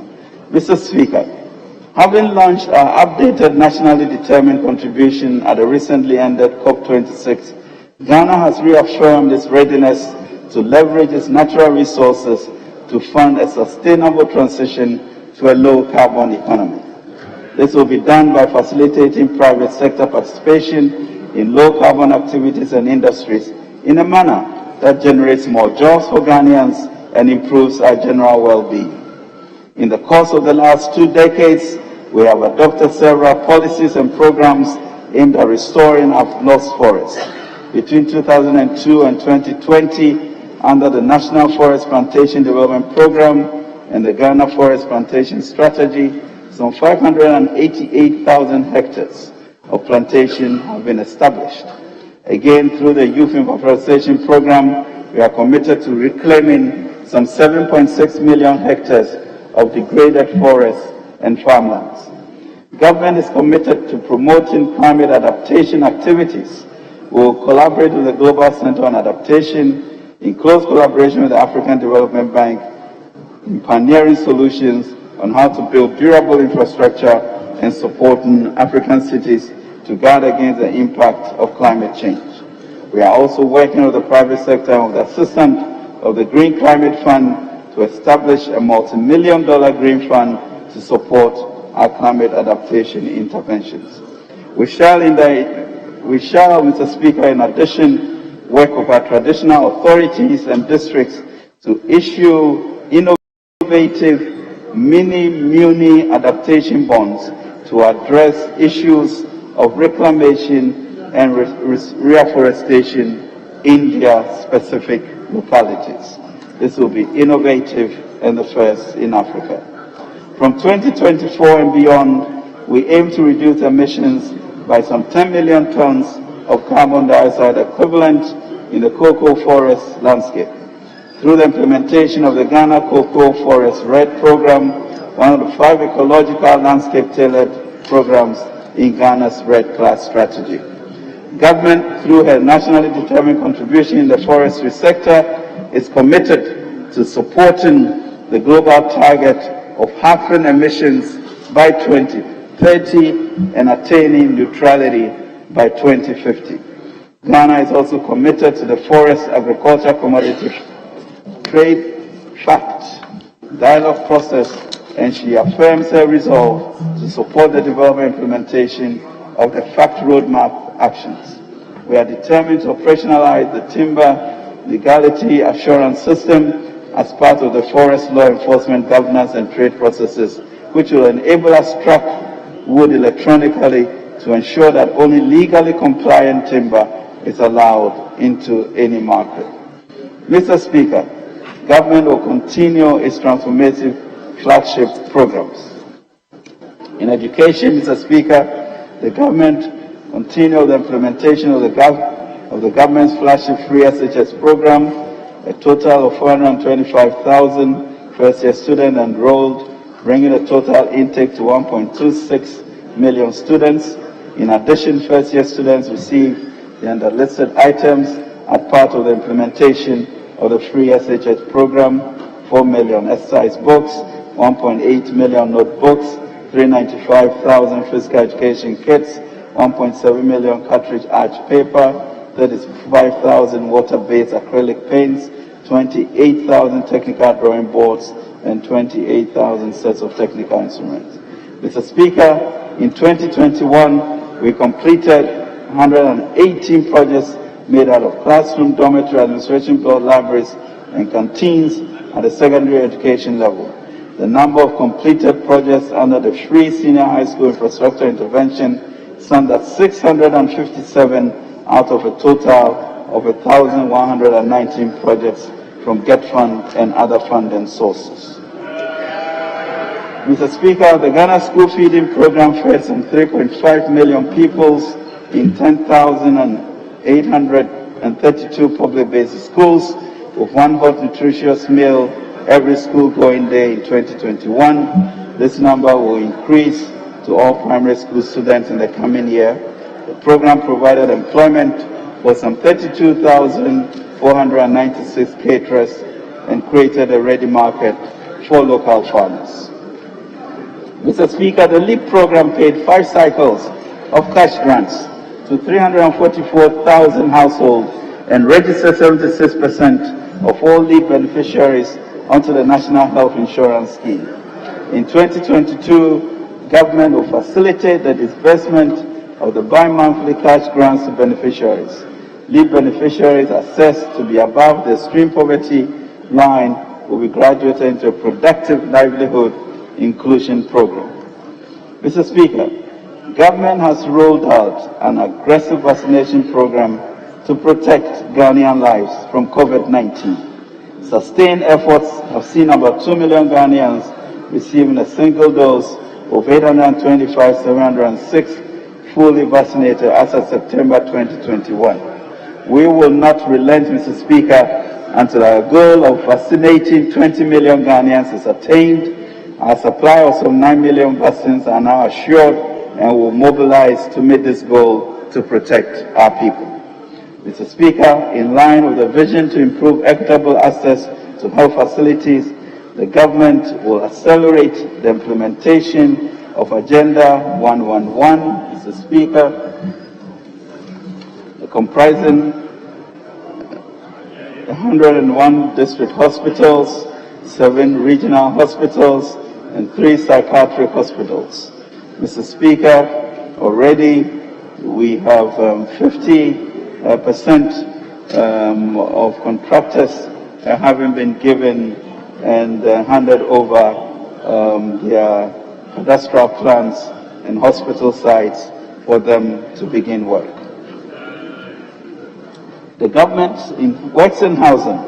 The government will initiate a program to subsidize the cost of horizontal site and services development in selected areas. On the supply side, traditional authorities and districts will provide land to developers, and tax incentives and exemptions will come from government. On the demand side, government is establishing a national home ownership fund to support mortgage schemes and REITs, while also promoting rent-to-own schemes in the country.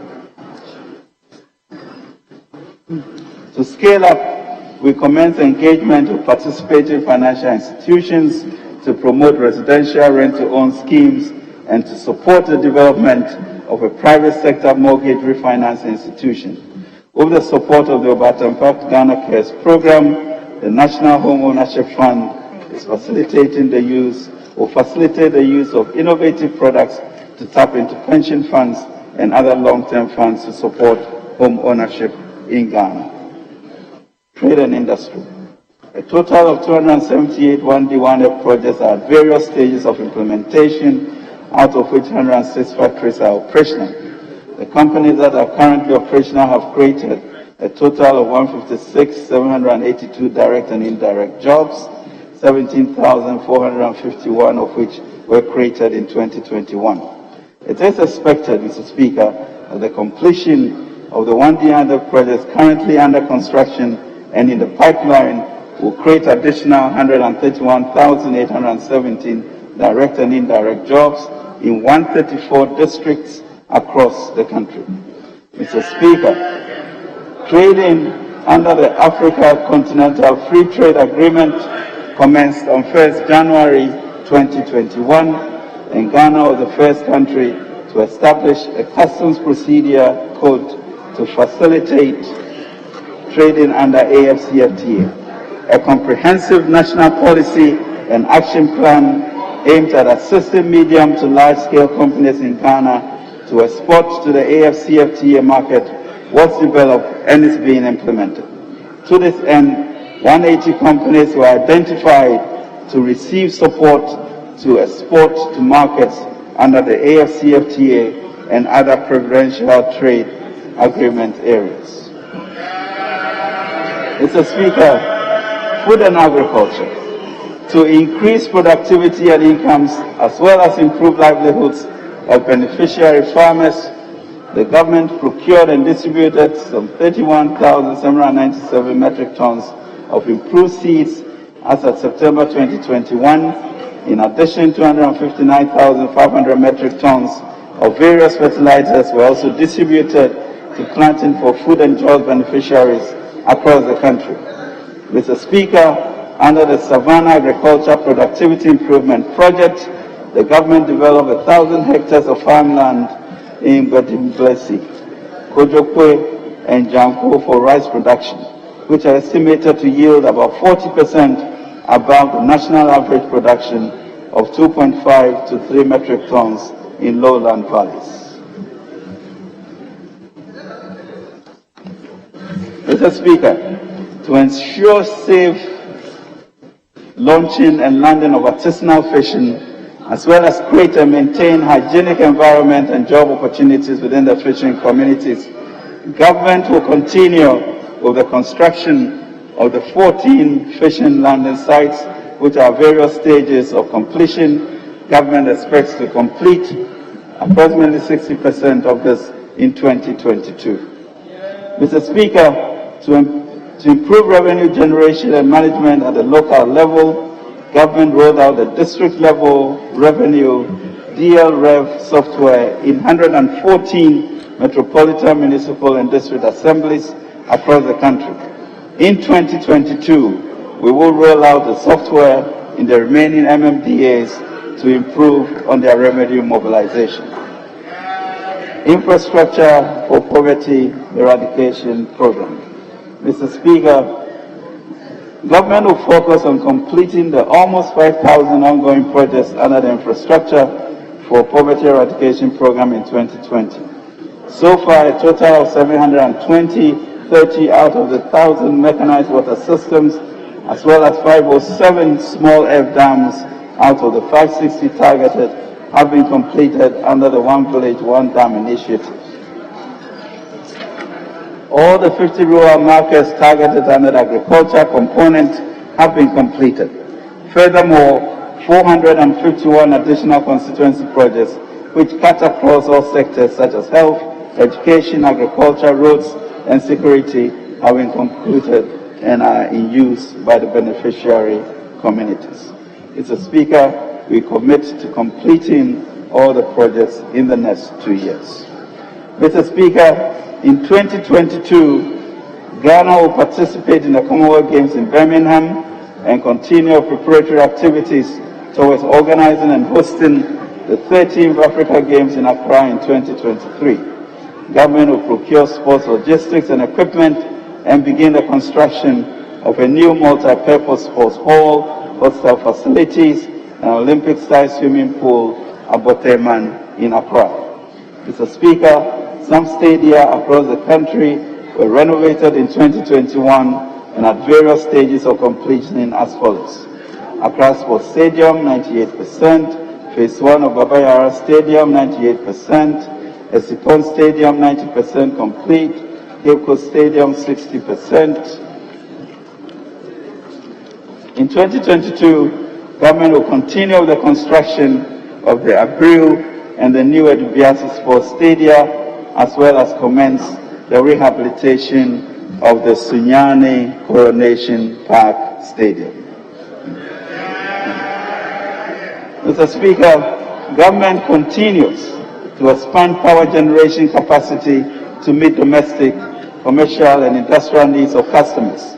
In this regard, construction work on the 200 megawatt phase of the 400 megawatt early power project continued in 2021. Construction works for stage 1A are 99.7% complete. Works for the stage 18 combined cycle are 93% complete. In 2022, a joint venture partner will be engaged to undertake the repowering of the T3 power project with VRA.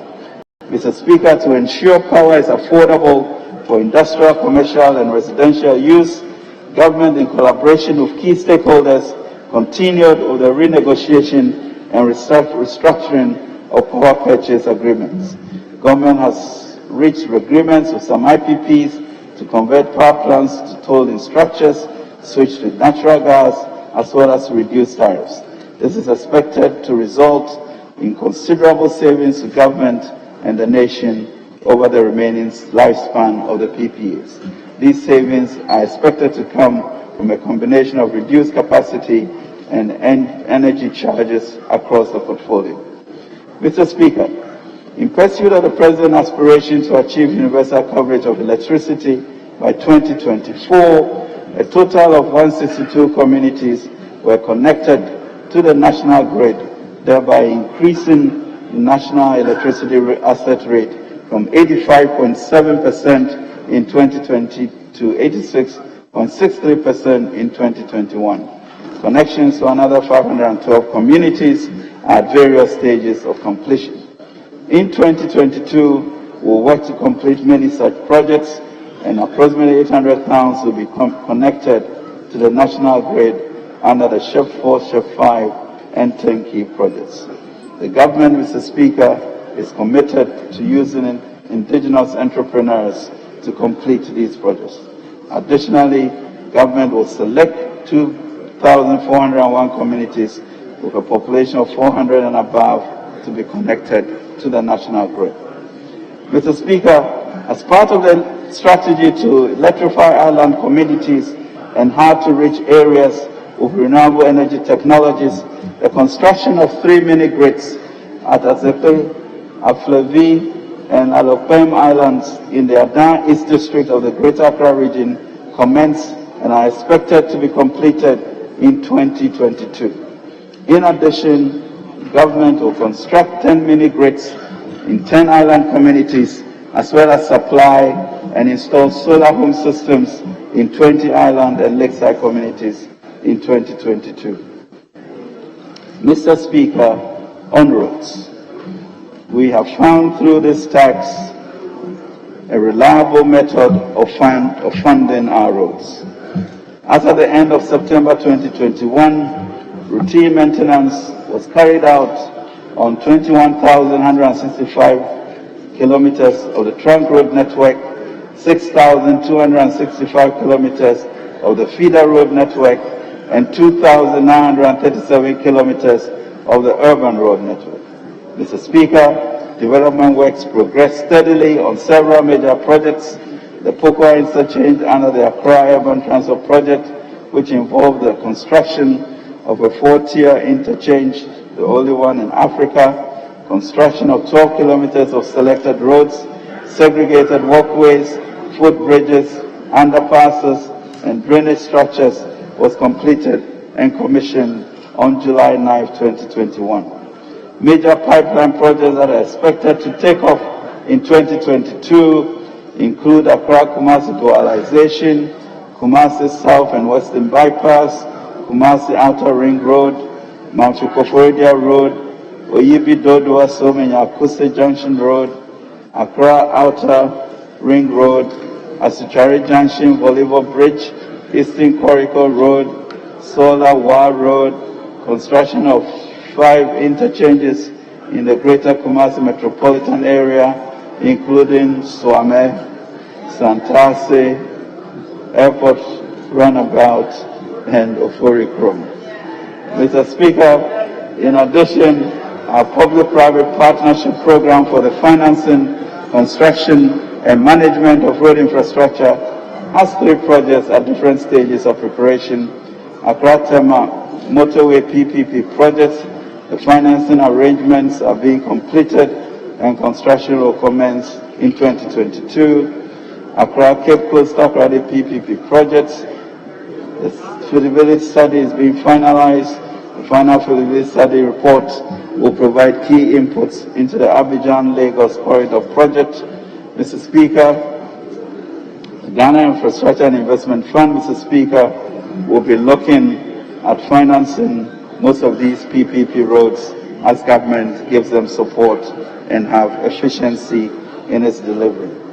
Mr. Speaker, for road safety, government in 2022 will increase and maintain traffic signals. In addition, road safety hazard sites are also expected to be created.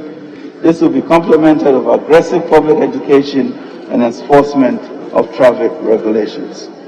Mr. Speaker, on security, in accordance with the Cybersecurity Act 2020 at 1038, the Cybersecurity Authority was officially inaugurated on 1st October 2021. With the passage of the Act, CSA will execute the various functions enshrined in the Act. Government will develop a critical Information Infrastructure Database, Government Digitalization Initiatives Database, and as well develop and implement a cyber risk management framework. The Accra Initiative Secretariat was established during the year. The initiative is an effort of 5 ECOWAS member states, Ghana, Togo, Benin, Cote d'Ivoire, and Burkina Faso, at sharing intelligence to combat and counter terrorism and associated criminal activities. In 2022, government will continue with the retooling of the intelligence agencies, the military, and departments and agencies under the Ministry of Interior, especially the police, with modern tools and software for improved communication and enhanced intelligence collection and analysis, including an armada of drones to protect our borders. In addition, we will pursue a policy of expansion of surveillance capabilities through the installation of more CCTV cameras systems nationwide. Mr. Speaker, this budget is crucial for a sustained recovery and transformation to a Ghana beyond aid and an entrepreneurial nation. It requires a careful realignment and rebalancing of our needs, our wants, and aspirations as a nation. This will also require burden sharing and the promotion of an entrepreneurial culture. We have extensively engaged and built partnerships of trust for the implementation of the policies presented in this budget. Mr. Speaker, this budget has outlined the plans of His Excellency the President and his government to continue tackling the devastating impact of the pandemic on our economy and the fiscal impact on our debt sustainability efforts. We have committed to bold and credible revenue and expenditure measures to achieve a new and more sustainable macro-fiscal balance, a path of fiscal consolidation to ensure access to international capital markets, empower the private sector to expand and create jobs, an unprecedented and historic comprehensive 10 billion cedi initiative to improve access to finance skills and promote entrepreneurship amongst our youth and to support the private sector. Continued implementation of our flagship programs to improve the living standards of our people, strategic investments through the Obatampa program to revitalize and transform the structure of our economy, and initiatives, Mr. Speaker, to advance digitalization to boost efficiency in our transactions. So, Mr. Speaker, the enablers of digitalization and ICT economy, finance, and skills training are boldly illustrated in this budget. Having steered our nation through the most difficult and uncertain period in our country's history and the worst crisis since World War II globally, and with Ghanaians renewing their mandate for His Excellency the President, I can assure you that the commitment of His Excellency Nana Addo Dankwa Akufo-Addo to improve the living standards of fellow Ghanaians and to create a self-confident country that is in charge of its destiny remains his #1 priority. Mr. Speaker, he cannot do it alone. He will count on us standing with him to achieve Ghana's manifest destiny with greatness. Mr. Speaker, in his book, The Songbird, Tony DeMello tells the following story. A man found an eagle's egg and put it in the nest of a barnyard hen. The eaglet hatched with a brood of chicks and grew up with them. All his life, the eagle did what the barnyard chicks did, thinking he was a barnyard chick. He scratched the air for worms and insects, he clapped and cackled, and he would thrash his wings and fly a few feet into the air. Years passed, and the old eagle grew very old. One day he saw a magnificent bird above him in the cloudless sky. It glided in graceful majesty among the powerful wind currents, with scarcely a beat of its strong golden wings. The old grounded eagle looked up in awe. "Who is that?" he asked. "That's the eagle," the king of the birds said his neighbor. "He belongs to the sky, we belong to the earth, we are chickens." So the eagle lived and died a chicken, for that's what he thought he was. Mr. Speaker, we are eagles. We must eschew language of poverty of aspiration and reject the 10 spies who want us to go back to Egypt. We are God's people, meant for greatness, and let us fly. Mr. Speaker, we promised to reduce the suffering of Ghanaians when we came into office, and we did just that when we came into office.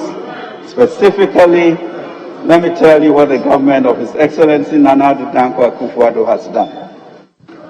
We reduced electricity tax cumulatively by 10.9% compared to a cumulative increase of 264% under the NDC.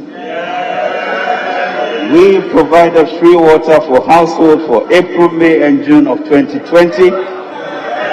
We doubled the capitation grant from 4.5 to 10 cedis.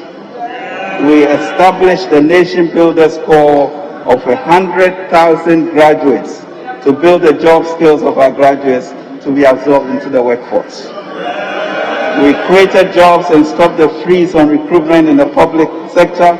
Over 295,000 people were recruited.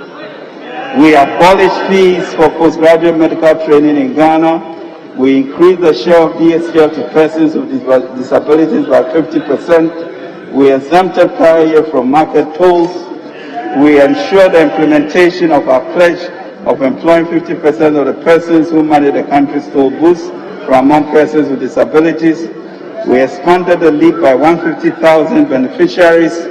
We expanded school feeding program from 1.6 million children to 3.4 and now increasing it to over 4 million. We were able to restore teacher and nurses training allowance. We abolished the 3-month pay policy for teachers. We absorbed the cost of BEC and WASIT term exam registrations. We abolished or reduced 15 taxes, including excise duty on petroleum, VAT on financial services, real estate, domestic airline tickets, etc. We made it easier to apply for a common passport. We made it easier to apply for a license. We made it easier and quicker to apply for and obtain pensions in 10 days. We made it easier to buy electricity from your mobile phone. We made it easier to apply for scholarships. We made it easier to send and receive money through mobile money interoperability. We made it easier to open a traditional bank account using your Ghana card. No guarantor is now required to obtain student loans. The Ghana card is sufficient. We reduced corruption associated with obtaining public services by digitization of service delivery. We saved the NHIS from collapse by reducing arrears to service providers. We provided 600 million COVID fund for small businesses. We made it easier for the renewal of NHIS membership through mobile phones. We made it easier to register a business. We made it easier to clear goods from the ports through the paperless process. We made it easier to apply for a construction permit. We have reduced inflation. We have reduced bank lending rates. We have reduced depreciation of the cedi, allowance of security personnel at UN peacekeeping missions increased from $31 to $35. We have spent $21 billion to save the deposits of 4.7 million depositors. We have implemented free TVET. Mr. Speaker, let us remember what we have achieved with 2 fish and 5 loaves even in these 5 years, and strive boldly, Mr. Speaker, and confidently to build our entrepreneurial nation. It is remarkable, Mr. Speaker, what we have been able to do with our debt in these 5 years. We have implemented, of course, the free senior high school initiative. Mr. Speaker, While we have not eliminated suffering, we have done more in terms of social intervention than any other government since 1992. And certainly more in this regard than the NDC governments. We will therefore continue to work towards mitigating the burdens imposed on by the global impact of COVID-19 on Ghanaians, as we also commit to tackle the social ills of expenditure control, corruption, recurring leakages, and low productivity. We shall work with labor and employers to institute a National Labour Conference to promote productivity in all its forms. Mr. Speaker, with his renewed mandate, His Excellency the President is resolute that in the next 3 years he will establish a stronger and more stable economy, an entrepreneurial nation that empowers young people to be bold, innovative, proactive, and dynamic to contribute to the transformation of our country. Mr. Speaker, in addition to continuing the implementation of our flagship programs, we will scale up interventions under the 100 billion Ghana Obatampa program, especially in the agriculture and industrial sectors, and the Youth Start agenda. In 2022, Mr. Speaker, through this budget, we will activate the 10 billion Youth Start program nationwide to promote skills and entrepreneurship among our youth. We will continue to support the private sector to expand and provide employment opportunities for our people. We will build up our financial architecture to be responsible and to be world-class. We will prioritize the completion of ongoing projects in health, education, and the housing sectors to drive social mobility and transformation. We will leverage up the AFCFTA Secretariat to become a regional hub in all sectors of the economy. Among others, we will continue to ramp up our revenue mobilization efforts to enable quality living standards. We will continue to subject all public expenditure to thorough justification in line with the PFM Act to ensure value for money for every cedi spent. We will aggressively continue with road construction to connect communities, markets, and people. We will continue to advance digitalization to improve convenience for Ghanaians and create a modern, efficient, digitized economy. We will continue to promote science, technology, and innovation to build competencies for a resilient future. We will continue to reposition our economy through our regional hubs program to optimize the opportunities in the sub-region and continent. We will continue, Mr. Speaker, to ensure that our climate policies and our gender policies are first class. We will continue to resource our security agencies to defend and protect Ghana and Ghanaians. We will continue to reform the energy sector, promote climate resilience, and drive the adaptation of renewable energy technologies. Mr. Speaker, Scripture teaches us that the process of building a nation is in phases. We learn from the story of the biblical Israel that life in the wilderness is very different from the promised land. In the desert, God freely provided for the necessities of the young nation: food, water, clothing. When the nation transitioned into their promised land, God enabled them to cultivate farms and build enterprises for themselves and their country. We, Mr. Speaker, can draw lessons from this ancient story for our national quest. Building on the foundations laid by the earlier MPP government of President John Kufuor, the current MPP administration, under the bold and visionary leadership of President Akufo-Addo, has revamped their economy, enhanced social mobility, strengthened our democratic credentials, and illuminated the Black Star like no one else since independence. Today, we want to lead our young men and women to their promised land, an entrepreneurial nation of burden sharers. It is time to cross the Jordan, and as FDR said in his inaugural address, we have nothing to fear but fear itself. With the interventions we offer through this budget and with an understanding of burden sharing, we shall unleash a new cadre of entrepreneurs and nation builders. We want to thank this august House, Mr. Speaker, for the continuous support we have been receiving over the years. We will count on you for approval and support to implement the budget for the transformation of our country.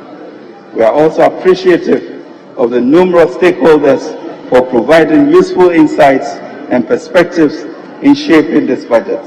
So as we end, Mr. Speaker, let us ask Jehovah to bless us and keep us. Let Jehovah make his face shine upon us and be gracious unto us. May Jehovah lift his countenance upon us and give us peace, and bless us his children and our nation Ghana to be great and strong. Mr. Speaker, I present to you the Ajenkwa budget. Right Honourable Speaker, I pledge to move.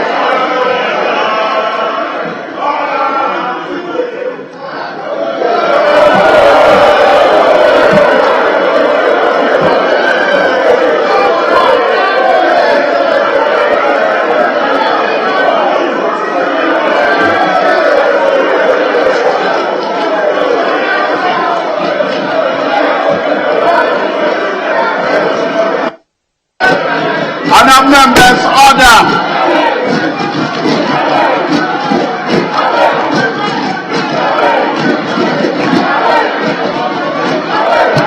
Honourable members, order.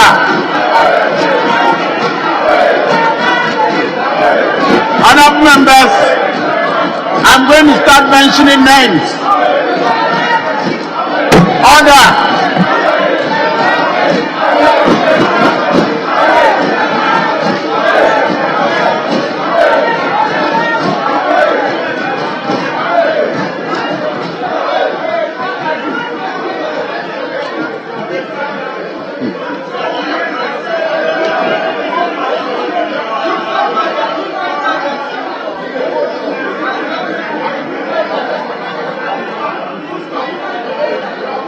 Honourable members, in accordance with the standing orders, Order 143, debate on the motion shall stand adjourned to a date not less than 3 days after the presentation.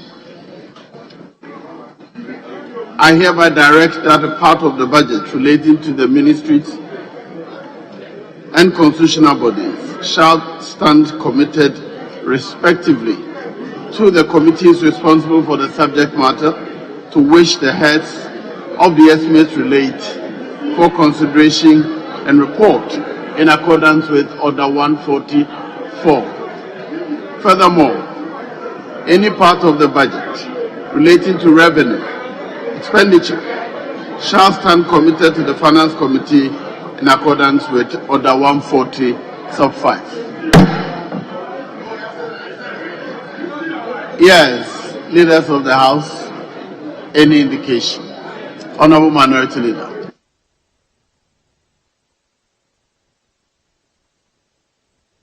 Mr. Speaker, we have heard the Honourable Minister for Finance, Ken Ofori-Atta, on the 2022 budget statement. Mr. Speaker, Chrono Ayesh, the system is hot. To which the system may not be able to bear the hardship. Literally, the system is hot, Mr. Speaker. And Mr. Speaker, it's only the Honourable Ken Ofori-Atta who ironically eases burdens, to quote his words, that they are not, there is no illusion about the suffering of Ghanaians, yet he is imposing further suffering, imposing a 1.75 Momo electronic banking tax. So it's only Ken Ofori-Atta who eases suffering with the imposition of new taxes targeted at 15 billion Ghana cedis within this period. But Mr. Speaker, with this promise of unsustainable debt, increased suffering and hardships beyond CST, Communication Service Tax and VAT, is bringing in e-transaction levies, that he will reverse the gains of financial inclusion. But Mr. Speaker, we are not in a haste to debate him. And when you project revenue from 53 billion to 80 billion within 1 year, the market have listened to you. Ghanaians have listened to you. This budget does not end any suffering. You will be credited in the Guinness Book of Records for borrowing more than any other minister under the Fourth Republic. Mr. Speaker, with that, I will not hesitate to second the motion for adjournment. I will not hesitate. I will allow the leader of government business, who himself today is not too smiling. The vice president, the chairhead, is not here today because of acting capacity. We've advised him to grow beyond coming to chair a minister for finance. Thank you, Mr. Speaker.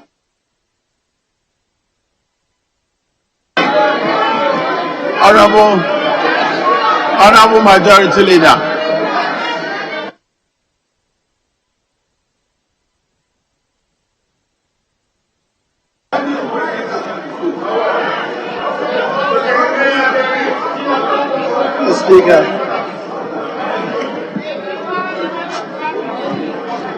Mr. Speaker, I think for the avoidance of doubt, it's important to clear the statement that has been made by the minority leader in respect of the acting president's absence from the chamber. The vice president, as we do know, is the head of the economic management team, and at budget, the Speaker, he has always been with us. Today, he's not with us. And the reason is simple. The Speaker, today, he is the acting president, and because he's the acting president, and because it is the president who causes the finance minister to come and present the budget to the House, the president cannot be in the House. Mr. Speaker, that is for the uninitiated. That is for the uninitiated. That is the technical position. Mr. Speaker, if the president comes to this House, once the president comes to this House, as you do know, the maize will have to be subsumed into the sword of the state. Because when he comes to speak to us. And because the president will not be speaking to us. So people should understand this. People should understand this. And for those of them who don't understand this simple thing, I'm sorry for them. It means they are not learned any parliamentary practice. Order. Honorable Member for Sojamai, I can see you conducting a choir.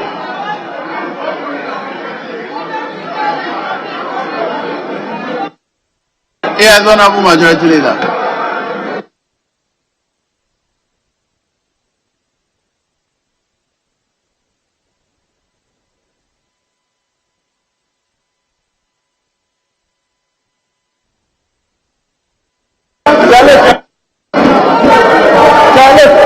Grandma Sala baby mama.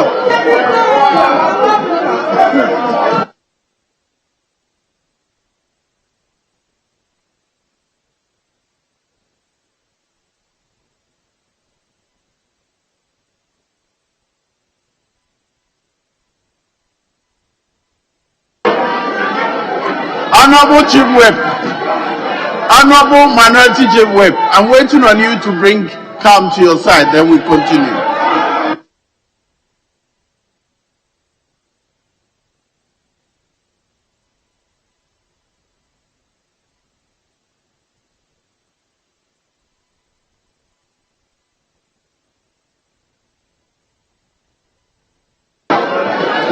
Let me inform you.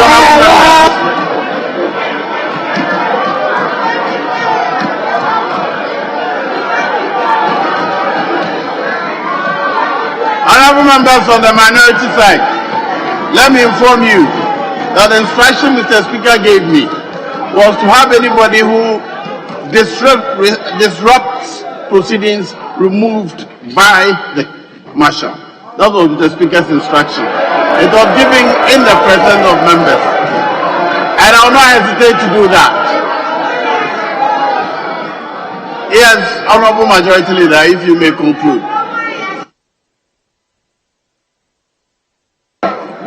Why do they do that?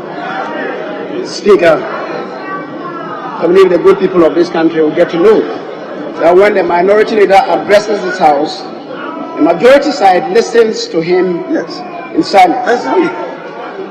When the majority leader gets up to address the house, they elect not to listen. The good people of this country will learn. Mr. Speaker, in consonance with Order 140, sub 3, as we said, the debate on the budget will stand adjourned until Tuesday, the 23rd of November. Mr. Speaker, that really is a result of the discussion that leadership held this morning. Mr. Speaker, this nation must develop COVID-19 or no COVID-19.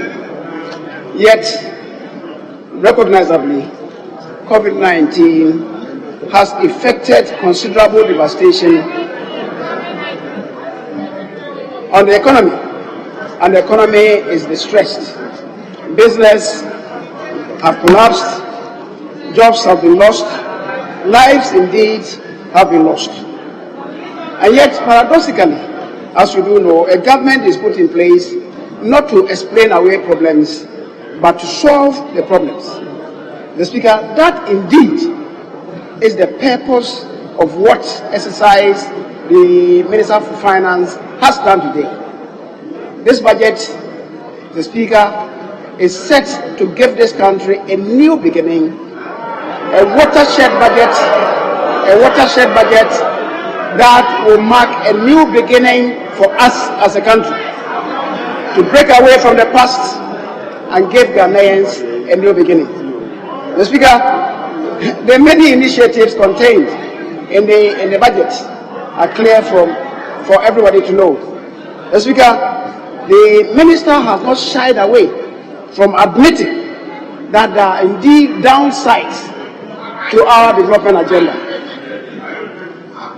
The Speaker, for those of them who are asking what I'm debating, they should have asked the minority who are the same person. They should have asked the minority who are the same person. When you bring the fight, you will push the fight back to you. If you don't have the courage, don't initiate it. Yes, and you'll be crying like this.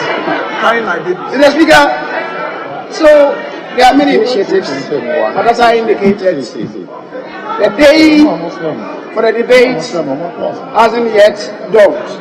I want to believe that on Tuesday, the 23rd of November, the House would brace itself to a very robust debate.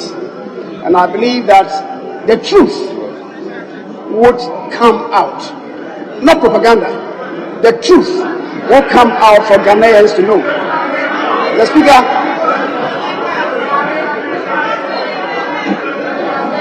this budget is not a propaganda budget. That is why it is not a green book. It is why it is not a green book. The Speaker, so we'll debate it when the time arises. The Speaker having said so, because the time is long past 2 o'clock, it's the usual closing time, we don't need a motion for adjournment. Adjourning, Mr. Speaker, lies with you, and I believe that we would adjourn the House so that we can move to ponder over what we have done. And Mr. Speaker, we have agreed, by way of announcement, we have agreed that the post-budget workshop. I'll punish you. I said, I'm going. Help me as a parent. As I was saying, the post-budget workshop will hold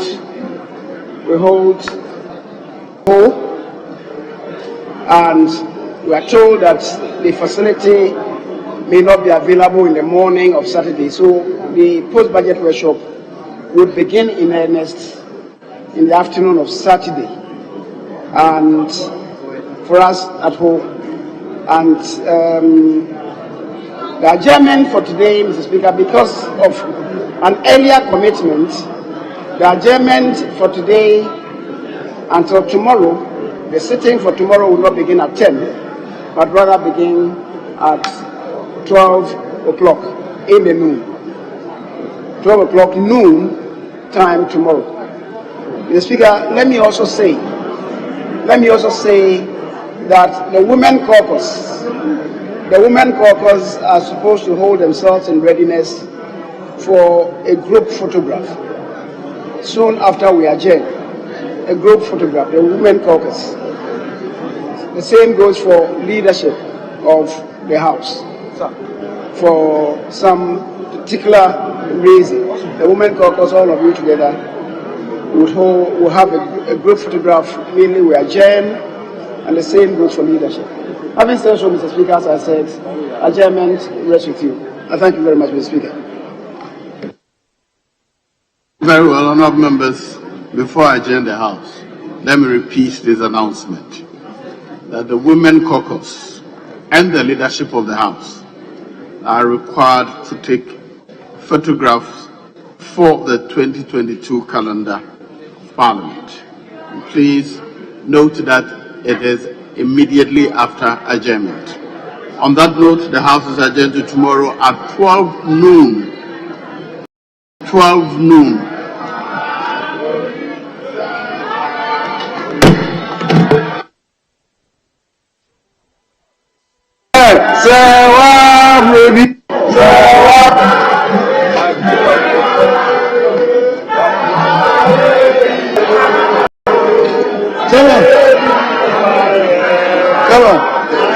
Come on. Oh, but people will nice.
jobs.